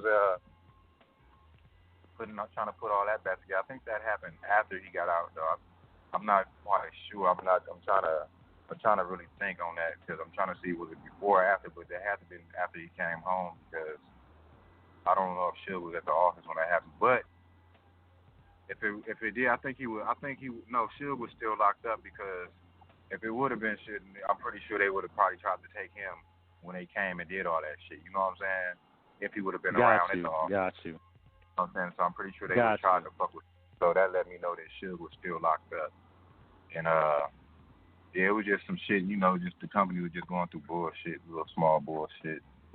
And one thing led to another, and I started seeing the shit happen, and I didn't. It wasn't like I made no backdoor escape or no shit like that. It was like shit. I sat on the ship long as it stood up, and when shit started going haywire and shit started really being fucked up, I had to, like I say, I had to study. I had to study. I had to jump in my books and study, because I didn't know what I was gonna do. So I just started studying the game, started studying that internet shit. And, that's when I started putting my moves together, because I had people building websites for me and shit. But when you got somebody else doing something for you and you paying them money and they doing it when they feel like it, that's the difference. And you doing it yourself. Definitely. Now, in terms of that, because now was your contract structured for an album deal, or was it what they have in Los Angeles in terms of California law in general as a personal service contract that I believe is 7 years? I had a 4-year contract. Got you. Yeah, 4 years. So All right. Yeah. So basically, by the time everything, got you. Go ahead. Yeah, by the time everything about to hit the fan, I was going to be in renewal of a new contract anyway. Okay. So you were just able to just leave the situation once you saw what was going on. Right. The situation it dissolved itself, and pretty much it dissolved itself. So to where it didn't have to be no lawyers and all that. And I don't think it would have been that anyway, because that's the label I want to be from, and that's the label I want to fuck with, and that was my dream. And it was just like, okay, you did what you wanted to do in this segment of your life. Now going to the next thing, pretty much. Now, Top Dog, what is the most important thing that artists have to understand? Because you obviously had knowledge of your contract and you knew what your contract entailed. But we've seen so many artists throughout the years who did not understand what was going on with their contracts. And we, once again off the cuff, we never get out there, in terms of talking crazy off the cuff. We always keep it real on the cuff. In terms of what's going, because it's our one particular situation of a couple examples that stand out to me is when Tyga spoke on it years ago when he talked about when he signed the Cash Money, he didn't know how much his signing bonus was when he, in terms of how much money he actually got up front, and Tyga, and of course, this is no shot at Tyga at all, but we've seen the situations with Tyga in terms of him having a lot of well-documented issues of, some money stuff coming up in terms of people saying he bought this, that, and the other and wasn't paying for it, which means that his money wasn't probably correct from the jump. How important is it for artists to know where their business is at all times in terms of everything from their recording albums, in terms of how many they were, I'm running off on a rant only because all the facts I'm remembering at once.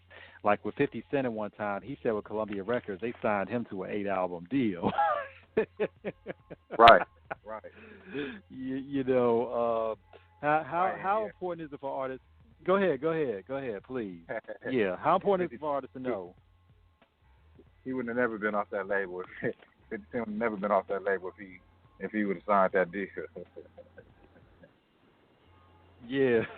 So how important is it, Dog, for artists to know what they're signing in terms of everything from how many albums, and how are these contracts normally structured? Because you were in the thick of it in terms of dealing with a legitimate, real label. How are these contracts drawn up? Are they structured in terms of your years, or are they structured in terms of how many albums that you owe them, or a little bit of both?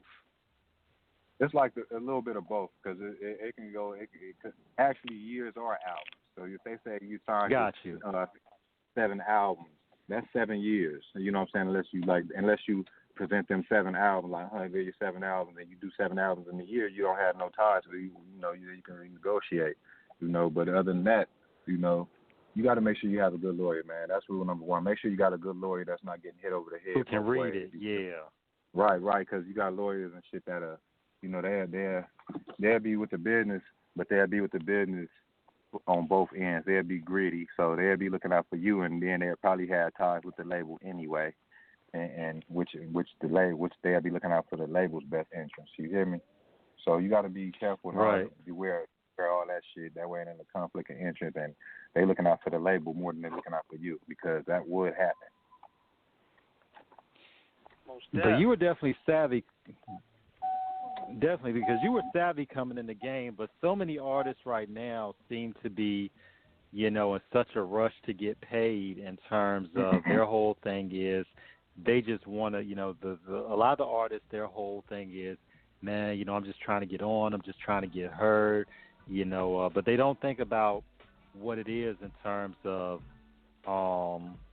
and I always plug Double XL and the Source on this only because I've been reading them for, pretty much from my teen years to me being, grown now.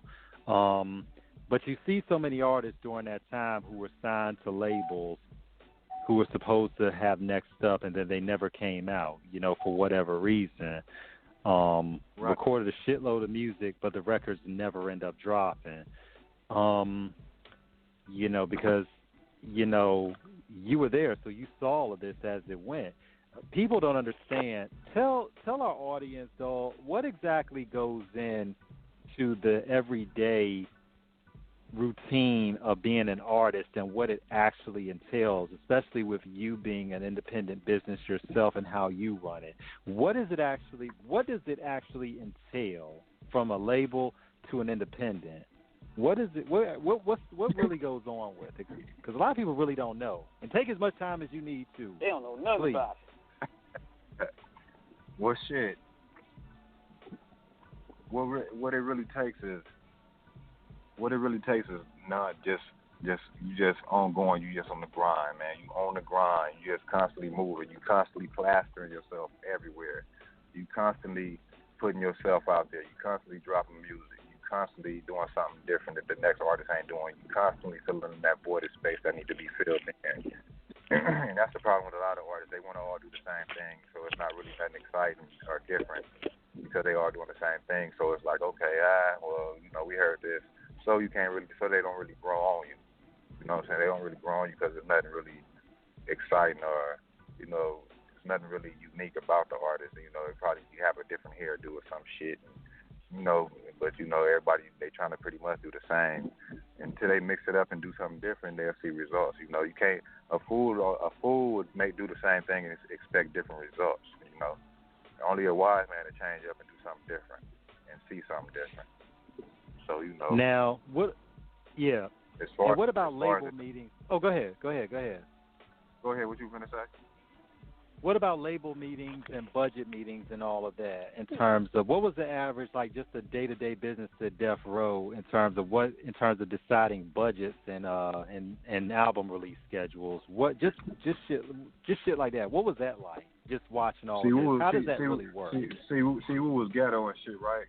So we'd come up to Death Row office, me or OTB. That was I ran with OTB and shit like that, So we'd come up to Death Row, not knowing they even having a meeting, and if they were having a meeting, we'll come up there and sit in the meeting, like what the fuck going on? Cause we want to know. And we learned a lot. We learned a lot of shit like that. I'm fucking with them, and they on some crazy shit, and they have me on some crazy shit because I'm with them. So we go up in the office and kick our feet up on the table, shit like that, and and be sitting there listening and learning at the same time. You taking in what you learning, because a lot of these labels, they close the door when they having meetings.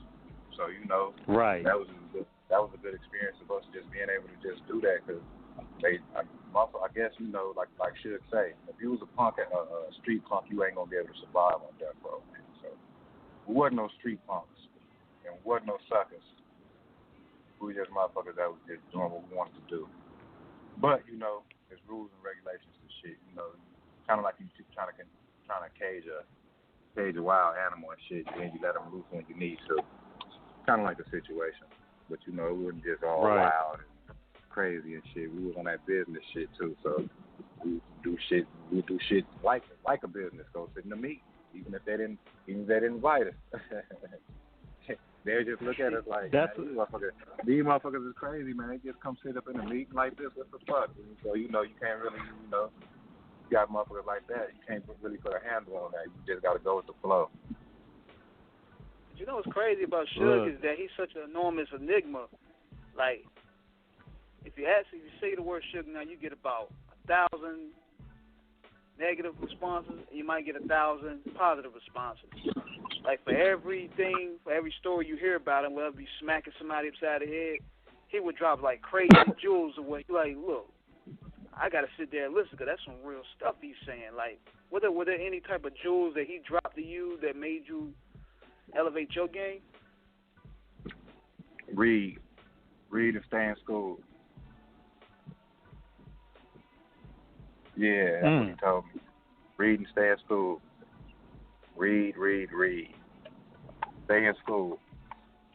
So, Suge, that's like my big bro. That's like my uncle or some shit. You know what I'm saying? Suge ain't never steered me in the wrong direction. That's what a lot of people get it fucked up because they'll never say. It's kind of like somebody saying, "Oh man, you tight as fuck. You got the dopest album right now." You got a lot of artists that won't say that to the next artist. You know what I'm saying? Because of their ego. But Suge was never like that. He was always on the up and up with me. He always spoke some real shit to me. He always said shit that I carry with me even to this day. and you just keep that type of shit in the back of your subconscious, and you use it when you need to, and you see where it takes you, man. And he a great guy, man. He a great guy. That was just in a fucked up situation, and you know, my hat goes off to him because he a real stand-up dude. He look out for his artists, and regardless of what motherfuckers say or be mad about. A lot of people were mad because they didn't handle their business. You feel me? I had my business handled. I had my pop on the side. My lawyer was my pop's homeboy, so, you know, Curtis Shaw, so, you know, they were buddies, so I handled my business. You know what I mean? A lot of anger came from people. Oh, we're not doing it. Who is this guy? Why is he doing it? Why is he eating better? Or why is his pockets looking like? I had that shit. I had people questioning me about that type of shit. I had people telling me what other people were saying, and as far as, you know, as business-wise and shit, you know what I'm saying? And with me saying that, like, I'm like, hey, shit, you didn't handle your business. That's not my fault. You know, you're finna sign to a major label, a major independent label. It would have been business first. It would have been all paperwork first with me. You know what I mean? Right. Now, in terms of it, because one thing about it, which you're speaking with such reverence and genuine respect and admiration, you know, this is where his other name, Simon, comes in, which is reserved for those closest to him. You know, you know, but, you know, a lot of, but one thing about it, there have been many stories about Suge, but there's also definitely been a lot said about him positively as well, in terms of like the Thanksgiving turkeys he would give away, and just making sure that artists were being, you know, taken care of. I remember the situation going back with Jodeci some years ago with MCA Records, and he had talked about this in the Source magazine, that I think this is where he said this, but he had renegotiated a contract for them that would get them paid $70. He had renegotiated on their behalf with RCA their contract to have them paid $75,000 a week. And I think he had talked to somebody, and they had asked him, well, how did such and such feel about the situation? She was like, it don't matter how they felt. It needs to be done. Right. And that's how Suge is. That's how he is. If he feels a certain way, he gonna move forward and he gonna take action. He gonna make it happen. He gonna make it happen, man. It'll probably be like a day later, but shit, what's a day? Hey, as long as it happens, you know. Yeah. Right. It's a day. Hey, what's a day? Shit. It's nothing, you know. Especially how shit move, you know. It's nothing. If you stand busy, it's nothing anyway. That seemed like a matter of minutes, a matter of hours. Definitely. Now, after you left Death Row, was there a situation? And you already had this wealth of knowledge, this treasure trove of understanding the business. Was it pretty much just like Was it pretty much just an easy transition for you, just going out on the independent circuit and just basically moving, you know, on your own in terms of, you know, making it happen for you, or was it still kind of like realizing? Go ahead. Well, it was easy for me to say, yeah, this Darkside music, because I always had my own label, my own thing going in the back of my head, and my own thing going behind the scene. You know what I'm saying? Okay, yeah, this Darkside music, but as far as me transitioning and really making it happen and really knowing the business and really like being like knowing like where to start, I was lost like a motherfucker. I was lost, which made me study the game, which made me study how to make websites and get into email marketing and promoting and all that type of shit. That's what made me get into that, because I was like at a standstill just with that. But me saying, oh, I got a label, I can say that. But you know, proof is in the pudding when you start actually putting the music out under the label and actually start getting your results, and people start. You got to make it come alive, man. You got to make your vision come alive, man. And it don't come just by you saying something. You know, affirmations is a must, but that's not all the work. You know, it come with work, man.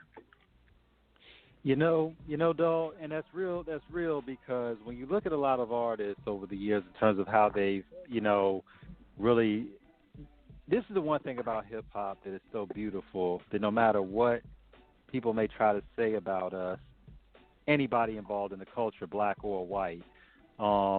Hip-hop has always been about self-expression and self-enterprise, like, of course, in the Bay Area, with Paris. Shout out to Paris, the Black Panther, when he started his label, and Paris actually ended up being a stockbroker, and made a lot of money in stocks, in terms of trading stocks, and he said at one time, I make more money in terms of the stock profits I get than what I did in music, although he still maintains his label Gorilla Funk Records, I believe. King, is that what his label's called? Gorilla Funk Records? Yeah, Gorilla Funk. Yeah. So so Paris has done well over the years in terms of, but like yourself, he was already looking ahead in terms of how he could make that money last beyond music. Even though he still has dropped albums over the years. Of course. Of course, with E40, investing in the Fat Burgers, and dropping, his Slurricane liquor line. Of course, Jay-Z, with Rockefeller Clothing. I mean, these were Sean, Puffy with Sean John. I mean, these were individuals who were looking outside in terms of other avenues outside of music. Right, and that's what you have to have other revenues of making money, because I'm into the merchandise and all that right now also. I brand all my own merchandise. I press it, I ship it. I do everything myself, man. I love doing it, man, because it keeps me busy. Tell us about some of your merch. Tell us about some of the merch you've come with. Well, I got the Topp Dogg dog bowls, which you can use I would say kind of like to put your keychains, keys, lighters, credit cards, kind of like I got pictures and stuff. See, if I'm telling you, you can't really see it, but yeah, I got the Topp Dogg dog bowls, Topp Dogg caps, Topp Dogg t-shirts, and the Topp Dogg coffee mug, stainless steel. Oh, wow. Yeah, and working on keychains and all that. I'm just trying to brand and plaster myself everywhere. Anything possible, I'm going to try to have it branded with a Topp Dogg logo on it. That's what it is, man. Now, in terms of it, go ahead. It's all about growing, man. So that's, you got people like 50 Cent. He got into film and TV, and you got to take your money and make it do what it do. And that's real, because who would have known? Because before Power, 50 had already been acting. He already had a couple of movies under his belt, but it's like Power just totally took him to a whole nother level. And of course, even before then, go ahead. No, I ain't mean to cut you off. I was going to say, because you see the growth. You see when he first started, and now you see he's a television star now. He's not just 50 Cent who sold 15 million records anymore. He done merged off into other things now. So it's like this guy always you gotta have at least like 7 different ways of making revenue to be a millionaire, man. You're not gonna do it with doing one thing. Yeah, and 50. One thing about 50, because I've followed 50 for over 20 years in terms of just watching his career, from when the first, of course, being on Onyx's React in the video when he made his, guest verse, to, just watching, when he was, when the Source and Double XL were, giving him, they were, he was then just, Curtis Jackson from Queens, who was just coming up, and he was, of course, then he got shot, recovered, hooked up with DJ Woo Kid, if you never read the book, Topp Dogg, The 50th Law, with the book that 50 Cent and Robert Greene wrote together, great book. Right yes. I didn't peep that out. I need to check that out, because I never. That book came out about 10, 11 years ago. It came out about 10, 11 years ago. The 50th Law. Check it out. Great read. Read. Okay. But he talked about everything he had went through from the when he got signed to Columbia, about how they had the songwriting retreat up in upstate New York, and how a lot of artists couldn't come back, then basically they wanted you to write 5 songs, and they were like, some artists were struggling to write 3, and 50 came back with like damn near 30. Right. Work ethic. But if we can get back to a little bit about what you said earlier, Top Dog, about how you have to have a vision to make your label, especially when you just put out music, because we see so many artists with labels in general. Yeah, with labels, and not even on labels, but they have an independent movement, but all they do is just put out music, but it never goes anywhere, and it's like some artists are just content being hood famous, but it's like, I'm like, dude, now if you want to do the game because you love the culture, that's great, but if you're talking about getting paid, nigga, you gotta do some shit outside of your hood, dog. It's like, come on now. It's like, when you see artists, it's like they never get outside their hood, but they'll come in the club all swagging, acting like they famous. Right. And it's like, dude, and I'm like, dude, you just local. Because they hood famous, so they scared of the big success. They scared of the big picture, and you got a lot of people that do that. They can be in the hood all day and content with being in the hood and being local. I call it the closet rapper. I tell niggas I'm not the closet rapper. Don't come ask me to feature on your fucking song if you're gonna just have it just for the neighborhood. I'm not gonna do it. I don't give a fuck if you pay me. I don't want to do this. If you're gonna try to make something happen with this shit, let's do it. But I'm not the closet rapper, so don't try to utilize me or have me as a pawn for you to be a closet rapper and have a little shine behind it with me on the song. And I'm not saying I'm gonna make the songs all incredible and all this shit, but I'm gonna put my bars in there. I'm gonna put my bars down, and you're gonna have exposure. I can make you famous. I can't promise to make you rich. That's game right there. What's you crazy? Know what's funny, dog? You know what's crazy? I just looked this up right now. Now, the Chronic 2000 album, it turned 20 like this year. Right. Mm-hmm. It's my 20th anniversary. 20th anniversary. And do you care to talk about any vivid memories that you have in recording that? 'Cause I could tell you guys probably had a ball. Man, all I can tell, man, I got so many stories, man. I got stories to where my homies tell me, hey, remember when we did? I'll be like, nigga, we did that? That must have been a lot of smoke. There's been a lot of shit, yeah. So there's been a lot of shit I went through and a lot of shit I've seen and shit. But the majority of it was good times, though. The majority of it was good times. I wouldn't say, yeah, I remember the time. Yeah. Everything was good, though. A lot of it was good times. So, and I've seen a lot of shit, seen a lot of women, seen a lot of money. That groupie love must have been phenomenal back then. Oh yeah, well you know it's like 8 women to 1 dude. So as long as they got a piece of a dude, that's even with a regular motherfucker. If they got a piece of a dude, they happy with that. Now is this you said you just got a dude, like if you could just hang around. He was a made man. Huh? All you had to do was wear that Death Row medallion. You was a made man. Right. And that didn't make it no better. That didn't make it no better. Shit. Look, check it out though. But check it out though. I was cool as fuck though. You feel me? I was a cool motherfucker though. I wasn't like no big headed motherfucker. So I got a lot of love, man, because I was cool as shit.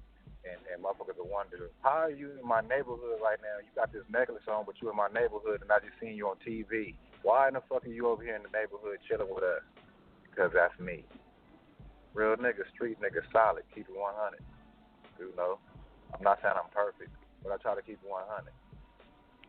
Hey, as far as we know, Top Dog, we have never heard anything about you getting jacked for your chain or none of that, so we know you was respected out there.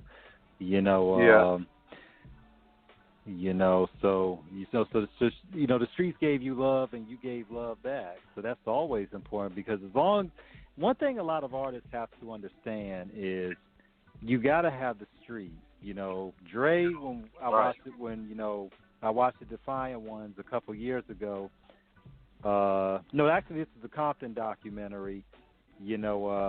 from 3 years ago. Shout out to A&E Arts and Entertainment Network for the piece that they did with Kendrick and Game.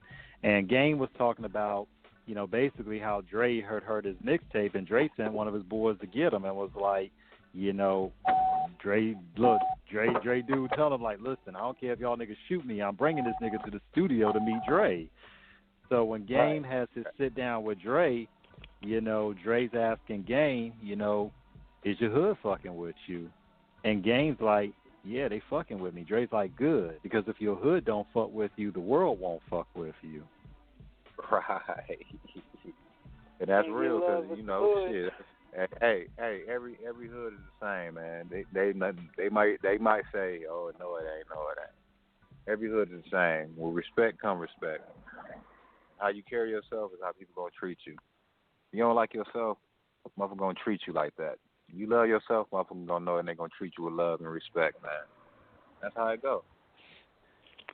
But you know one thing, though, you know, it's especially on the West Coast, man. Me being raised in the South, you know, the Southeast side, you know, I've always respected and loved how y'all move out there, because even today with the independents, you know, and I know I say these names so much on the show, but that's because I got so much reverence for them in terms of what they have done. You know, when you got Cam in China, you know, you got AD, you got Compton AV, you got G Perico, you know, you got Mozzie, you know, Shoreline Mafia, Kamaya, you know, P Nice, Stupid Young, the Young California movement, you know, Smiles, aka, you know, Angela Donna, we had her on our show, greatly talented young lady, Anissa Long, daughter of the legendary, you know, Jerry Long, known as Cocaine. I mean, it's like you all, and you're an elder statesman in the game in terms of what you were on for being one of the iconic labels. Everything y'all did, that game has passed down to the younger generation, and they have just kept going with it. How does that feel to know that you have influenced a whole generation of new artists? That feels great, man. It honestly is. When you truly think about it, it's amazing as fuck, because you like, damn, man, couldn't none of these cats do this shit if it wasn't a foundation laid down for them to do it. And Death Row has played a big part. Death Row played a huge part in that. Whether people want to say it or not, they have to look up to us and they have to watch us in order to know what they doing now. All the Cash Money, the Birdman, the Lil Wayne, the Game, Kendrick Lamar, they all watched somebody from Death Row.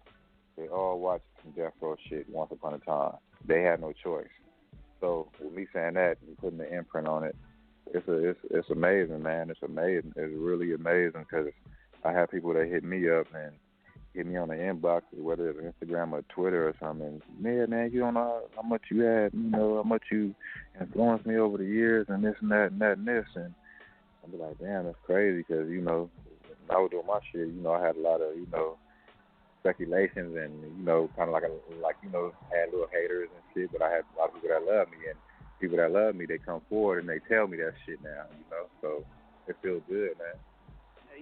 And you know what's wild, man, was when I announced that I had you on the guest, of course, you know, I got flack myself from people saying, well, why you get this fake Snoop Dogg up there? I'm like, let me tell you something, man, look. Y'all listen to guys that wear mini skirts and lipstick and lace. I ain't trying to hear shit about Top Dog. Say that again, champ. Damn it. I was like, man, go ahead and look, let me tell you. Because I got some flack, you know, just by putting you on, because people were like, you know, the critics start chirping. Why you got this fake Snoop up there? I'm like, look, y'all niggas listen to niggas that wear dresses and mini skirts. I ain't trying to hear nothing bad about Top Dog, okay? Yeah, man. Get rid of respect, damn it. Yeah, you gonna have shit like that. You know, it don't fuck with me. It don't irk me. It used to would, but you know, it don't bother me. You know, it's nothing. But because I'm way ahead. I'm way ahead of that shit. So you know, they can niggas that's doing that type of shit is niggas that still probably living with their mama. I told a nigga thank you for the donation too. Right. Because check it out. Because as long as they remember to say that, they still remember me. If they want to say that, they still remember your boy Top. You feel me? Whether it's a fake Snoop Dogg, whether it's YGD, whether it's Top Dog, they still know, and they still, whether they hate me and whether they don't like me or whether they do like me, they still remember me. So it don't matter. It don't matter. Keep in mind, they still you know. There's an old saying that the haters is always your biggest imitators or your biggest supporters. Yeah. This is after the dude sent me a donation. They just mad you beat them to the punch. And then on top of that, any controversy is good controversy, whether it's bad or good. You say something about me, you made my job easier. You know. You know, and that's it's one thing about it because you're always going to have the naysayers because you know, one thing we pride ourselves, you know, and this was King's vision when he started this show, is that we always wanted to. We all have a, you know, ourselves, you know, all of us, you know, who do this show, we have such a love for the culture, and we always want to get the stories from everybody who was there. You know, you're just one of the many, you know, exceptional guests that we've had that we appreciate because you were, you know, affiliated, you know, with one of the, we're to see that movement for what it was is something that a lot of, like you said earlier, what a lot of labels try to duplicate, but realistically the time is different now in terms of where everything was. So we're never going to see a movement like that again in terms of what Death Row had at its peak, you know, in terms of having, you know, arguably the best producer who ever lived with Dre. You had Snoop that just brought a whole nother level, you know, of, you know, just smoothed out gangster shit. Then you had the Dog Pound Gangsters, you know, Daz and Corrupt, you know, who were just hard. I mean, you had Rage, you know, and even in the second, you know, generation with yourself, you know, Snooperfly and everybody else, man. I mean, y'all just had something, you know, and of course we can't forget Tupac for what he brought, you know, I mean, but all of you brought a magic that can only be done once in a lifetime because everything was there for what you all put together. Right. You know, even with the shit I done, when I really think about it, I be like, damn, yeah, you was part of that shit. So fuck what they say. You were part of that shit. Fuck what they think. You were part of it. Yeah. It's like niggas. Oh shit. Yeah. Hey guys, this question just slipped me right here, man. I had to ask you this one. Now on the Chronic 2000 album, I think that the song that you did with DJ Quick was up there, or We Don't Love Him, one of the coldest Quick beats I ever heard in my life. What was it like working with Quick? Quick is amazing. Quick amazing, man. He amazing. He worked real fast too. Basically, Quick laid down the skeleton of the beat. And what's crazy is the skeleton of the beat was the majority of the music. So I'm like, damn, well, how is it a skeleton if it's damn near done? That's how amazing Quick is, man. You know, usually you get a skeleton of a beat, you get like the drums and shit, and you know. And we sat in there and we put it together, man. He whooped up the beat and shit. I went to the studio and we worked, man. We put it in, got it in, and a lot of people like that song. They like it, but to me, I felt like, you know, it was okay. It was okay. The hardest thing about it was a quick beat behind it. But, you know, I respect it. I really respect it. I appreciate it now. And matter of fact, Quick just actually really was up with me like about 2 weeks ago, something like that. Yeah, so Quick is amazing. He's an amazing producer and artist, man. He good people too. He's real genuine. If he fuck with you, he's genuine. If he don't really like you, you know, kind of be hard to work with. Yeah, Quick is Quick is one of the to me, when you talk about some of the best producers ever, Quick is up there. I mean, hands down. He's just a phenomenal. You know, I think one of the songs that I just think about, you know, I think one of the consummate Quick tracks I think about is Melody for a V. And who ever thought that we would hear Elder Barge singing Dirty on the track? Right. Because I was in the studio a lot of nights when Quick was working on that album. He was working on that album, Rhythmalism. Yeah, 1998. I was in the studio with him. Sir. I was in the studio a lot of nights when you were working on that album. I was in the studio just chilling out, even when I wasn't working on those songs and shit. I was just in the studio fucking with Quick, you know, because he was like a mentor to me. So I'd be hanging around him and just up in there, me and his nephew Red, you know, we'd just be up in there hanging out while Quick dropping beats and mixing down Snoop Dogg album and all this type of shit. We'd be up in there fucking with Quick, and, you know, he'd be giving us a little game, and he'd be mainly working. He'd be into his work, man. Yeah, man. And you know when Quick, and you know when he dropped the tight ass track, because he'd be dancing to the motherfucker all night. Look, dog. We got to keep it real and off the cuff. Was he doing that blood walk, man? Because we know he represents TTP now. So I mean, no, I wouldn't really like no blood walk. Quick was like doing like his own little thing or some shit. He was like doing his own little, you know, 2-step and some shit, you know, some shit they look like he be practicing at the house or some shit. I don't know what the fuck Quick was doing, but he was his own little dance and shit. There wasn't no blood walking. All right. I was just fucking with him a little bit because I know Quick's you know, street roots in terms of who he's affiliated with, and you know, shout out to TTP. You know, shout out to TTP, man. You know, you know they, you know, thorough. You know, of course with YG and Slim 400. You know, Slim. You know, we know you had that. Yeah, I got Slim 400 on the album, all that shit too. I got Slim 400 on the album, you know. Okay, wait a minute. You just said you got Slim 400 on the album. Now, you need to tell us about this because I'm a Slim 400 fan. So you need to tell us about how this came together. Well, it's a song called Dance Like a Stripper. It's called Dance Like a Stripper. Topp Dogg featuring Slim 400 and Mr. Cabby. That's one of the singles. Oh, wow. Yeah. So that's one of the singles for the album. And you can check that out on YouTube. That's on YouTube. I posted that up probably a couple of years ago, something like that. But now I just posted. Go ahead. Go ahead. You know, you good. But yeah, but you know, but what I was saying earlier about, you know, like you said, like you don't do stuff for closet rappers, and I'm not taking no shots at Slim at all because I love Slim. I mean, like I said, but you know, you have a lot of these rappers. Like the West Coast, it just seems different because the only thing that keeps a lot of these artists on the West from getting out there is that they just don't get the publicity. But I'm like, you go on YouTube with like, for a lot of these artists, you know, and it's like, you know, these guys got like millions of views, and it's like nobody outside the West knows who they are. And I'm like, why are these artists not getting the shine, you know, over, you know, where people are really, you know, like giving them that love, you know? Well, that's because they got to travel. And like I say, you don't even have to really travel no more. You just got to know where your music is getting played so you can keep feeding that region or feeding that state. The same, you know, you got to keep feeding them and make your audience broader, make it bigger. You got to see. That's why I say when they come in with the footwork, you got to have that street footwork too, because you sit at the house and get views all day. But shit, if you ain't got the footwork behind the numbers, shit, the power on the internet don't really mean shit if you ain't chasing the money after that. You know, you just making videos and getting views.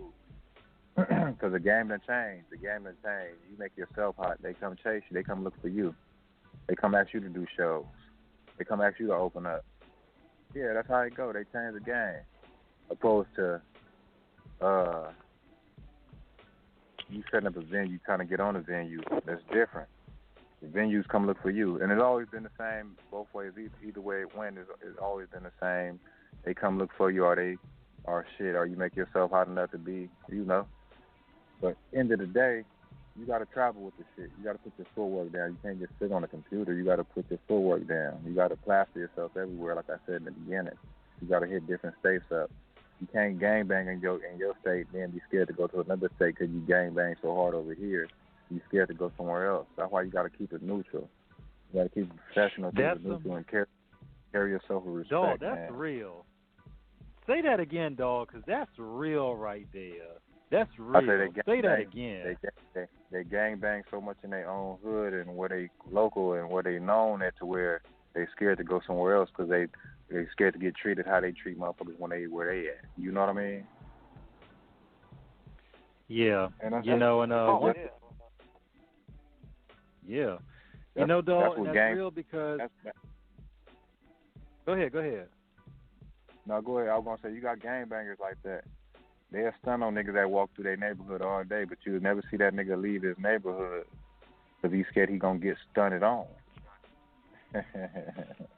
And it's real because a lot of heads got to understand, because on Off the Cuff, we got love for everybody, gang affiliated or, not. We'll shout out sets up here because a lot of our guests are gang affiliated, whether they put it out there or not. We shout out, 111s, we shout out Treetop, we shout out Cedar Block, we're going to shout out Broadway Gangsta Crip, and that's because we got love for them. We shout out, Queen Street Blood, that's because we have dealt with people, as guests and just who we know are affiliated or members. But one thing about it is that, like you said, it's the respect that you give in terms of how you deal with people. Because there's nothing wrong with repping your set if you come up in your hood. That's just what it is. But like you said, when you take on that bully mentality of being an ass with everybody, when you take it outside there and, even though gangbanging is real in L.A., it's real in a lot of other spots too. Right. In terms of wherever you go. And it's real in other spots because they trying to get their stripes. They trying to be like LA, so they gonna go probably a little hard while we starting to relax a little bit because we trying to be on our money. So you got motherfucking artists on other states and shit. They like shit. They with the dumb shit, and they gonna push the dumb shit because they trying to get their little stripes. What for? I don't know, but they just want to be able to say they snatched somebody's chain or just dumb shit, just goofy shit. It doesn't even make sense. It's like you being Debo. You Debo in your hood, but then you go elsewhere. It's a totally different ballpark. Yeah, you can snatch everybody else's chain. You can pull up on the bike on your block. Everybody will cower down and hide behind a tree or something. But you go in the next man's block. That nigga don't know you. Pretty. You the that nice nigga guy. don't know you. Yeah, it's like that nigga don't know you, so his thing is it ain't nothing for him to run up on you. You know what I'm saying? I remember one analogy. Yeah, one analogy I remember that was when I read the autobiography of Malcolm X, and he talked about this cop Brisbane who had a bad reputation. During his Detroit Red days, and Malcolm wrote about a dude that just ran up and basically shot Brisbane, not knowing Brisbane's reputation.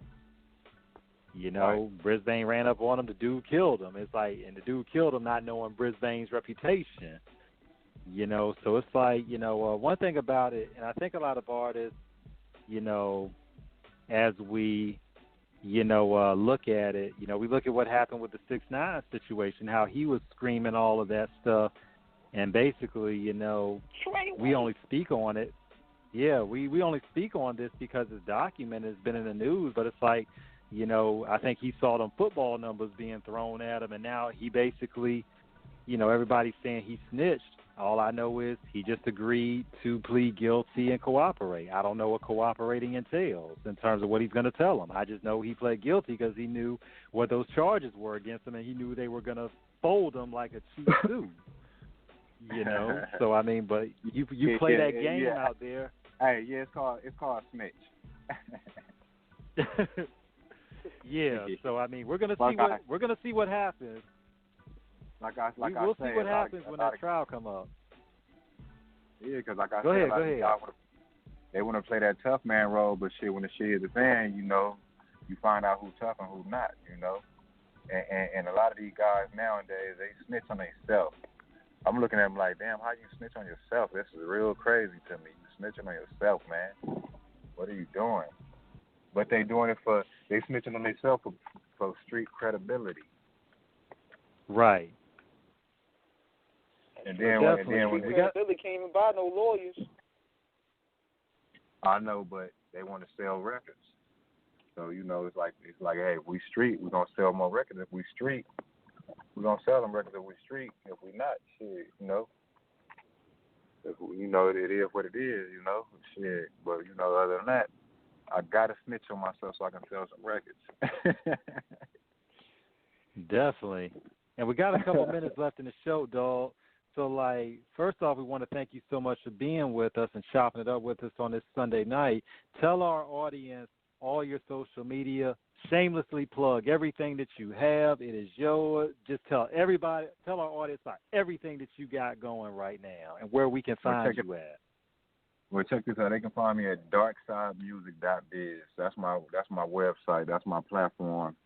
And from there, you can connect with everything else will be connected to there. So I will make it hard for them. So they can go to darksidemusic.biz and link up from there. You know, you'll see a little.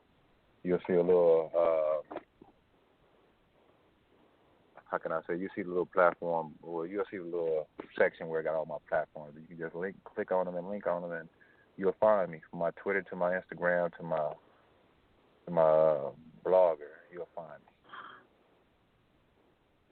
Okay, man. And I mean, look, man, we appreciate you so much, man. Thank you for the history lesson. Thank you. Hey, man.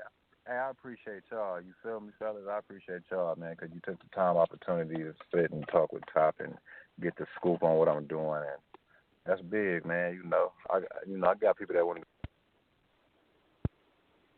Like man, I do.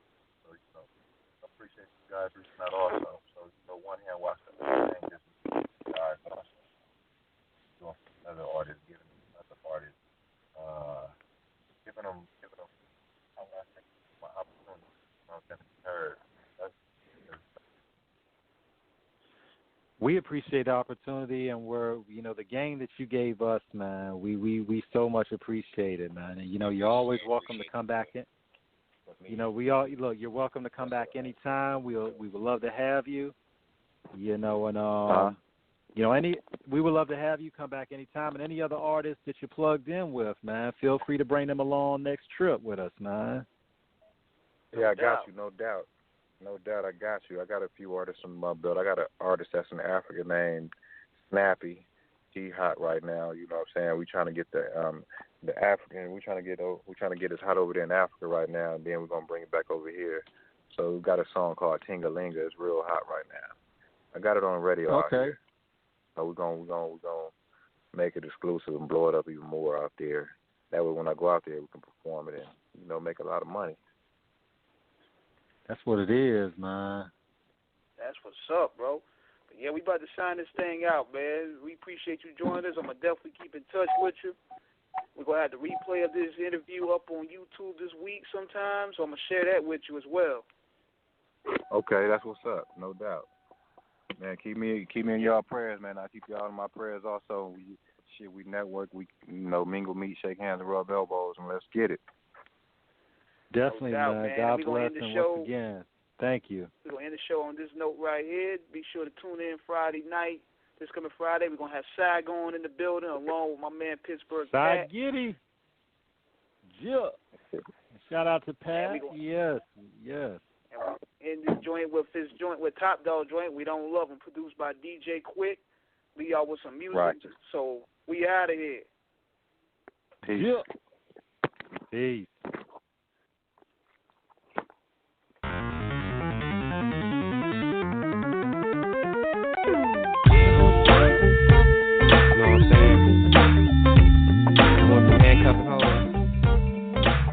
Fucking the bitches. Feel me, Chris? Yeah. Check it out, though. It's all right, though. Now I'm suited and booted. It's just another hot day. Rolling around on the phone, macking to this bitch thing who I've been trying to fuck since the 9th grade. Now she's on the phone cause she knows a nigga paid the big payoff. I'm about to pay this bitch back. Get her fucked up, then I'ma kill a cat from the back. Cause I be showing no mercy to the cops. I'm about to raise this motherfucker like it was a spot. So I tell a bitch, meet me at the mall. I'll be in a cut tall against the wall where they selling basketball. So I meet Faye, ain't even no competition. I'm already fucking this bitch on the floor in the kitchen. When it comes to the pussy like Michael, I'm bad. The bitch was cool, I know the cop was mad. She said, yeah baby, don't trip, no doubt. Then I told the bitch, get the fuck out. We don't love him, we don't need him. We don't love him, we don't need him. We don't love him, we don't need him. Take your shit and get out. We don't love him, we don't need him. We don't love him, we don't need him. We don't love him, we don't need him. Take your shit and get out. I get the pay from the homegirl Yvonne. Not just a homegirl, but a freaking heat like a gun. I want to cool her off, so I ask for Papa. She want me to come come over and have her fucking room knocked. It's like a track meet cause I race and runs to the hoe. But before I fucked, I asked the bitch for some dough. So she paid me, then she laid me. When she touched my ass, so it happened so fast, don't remember what I saw. Bitch in the kitchen holding an iPad on her jaw. My fault, you know how I get in that situation. Playing with this bitch mine like some PlayStation. I heard the dope knob, then I looked at the hoe. I nigga about 7 feet, standing in the door. So I threw the bitch across and cold, knocked his ass out. Then I slid on my shit, and I was out that bitch. We don't love her, we don't need her. We don't love her, we don't need her. We don't love her, we don't need her. Take your shit and get out. We don't love her, we don't need her. We don't love her, we don't need her. We don't love her, we don't need her. Take your shit and get out. It's 9-9, that's the way I see these hoes.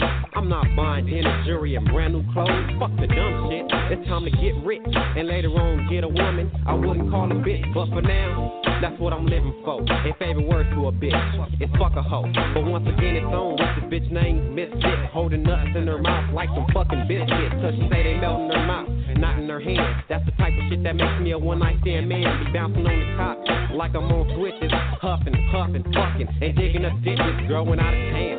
She went down south, in a town of unzipped jeans and dicks in her mouth. That's the shit I love to do every day with a bitch. Fuck, get paid, and having this bitch. We don't love her, we don't need her. We don't love her, we don't need her. We don't love her, we don't need her. Take your shit and get out. We don't love her, we don't need her. We don't love her, we don't need her.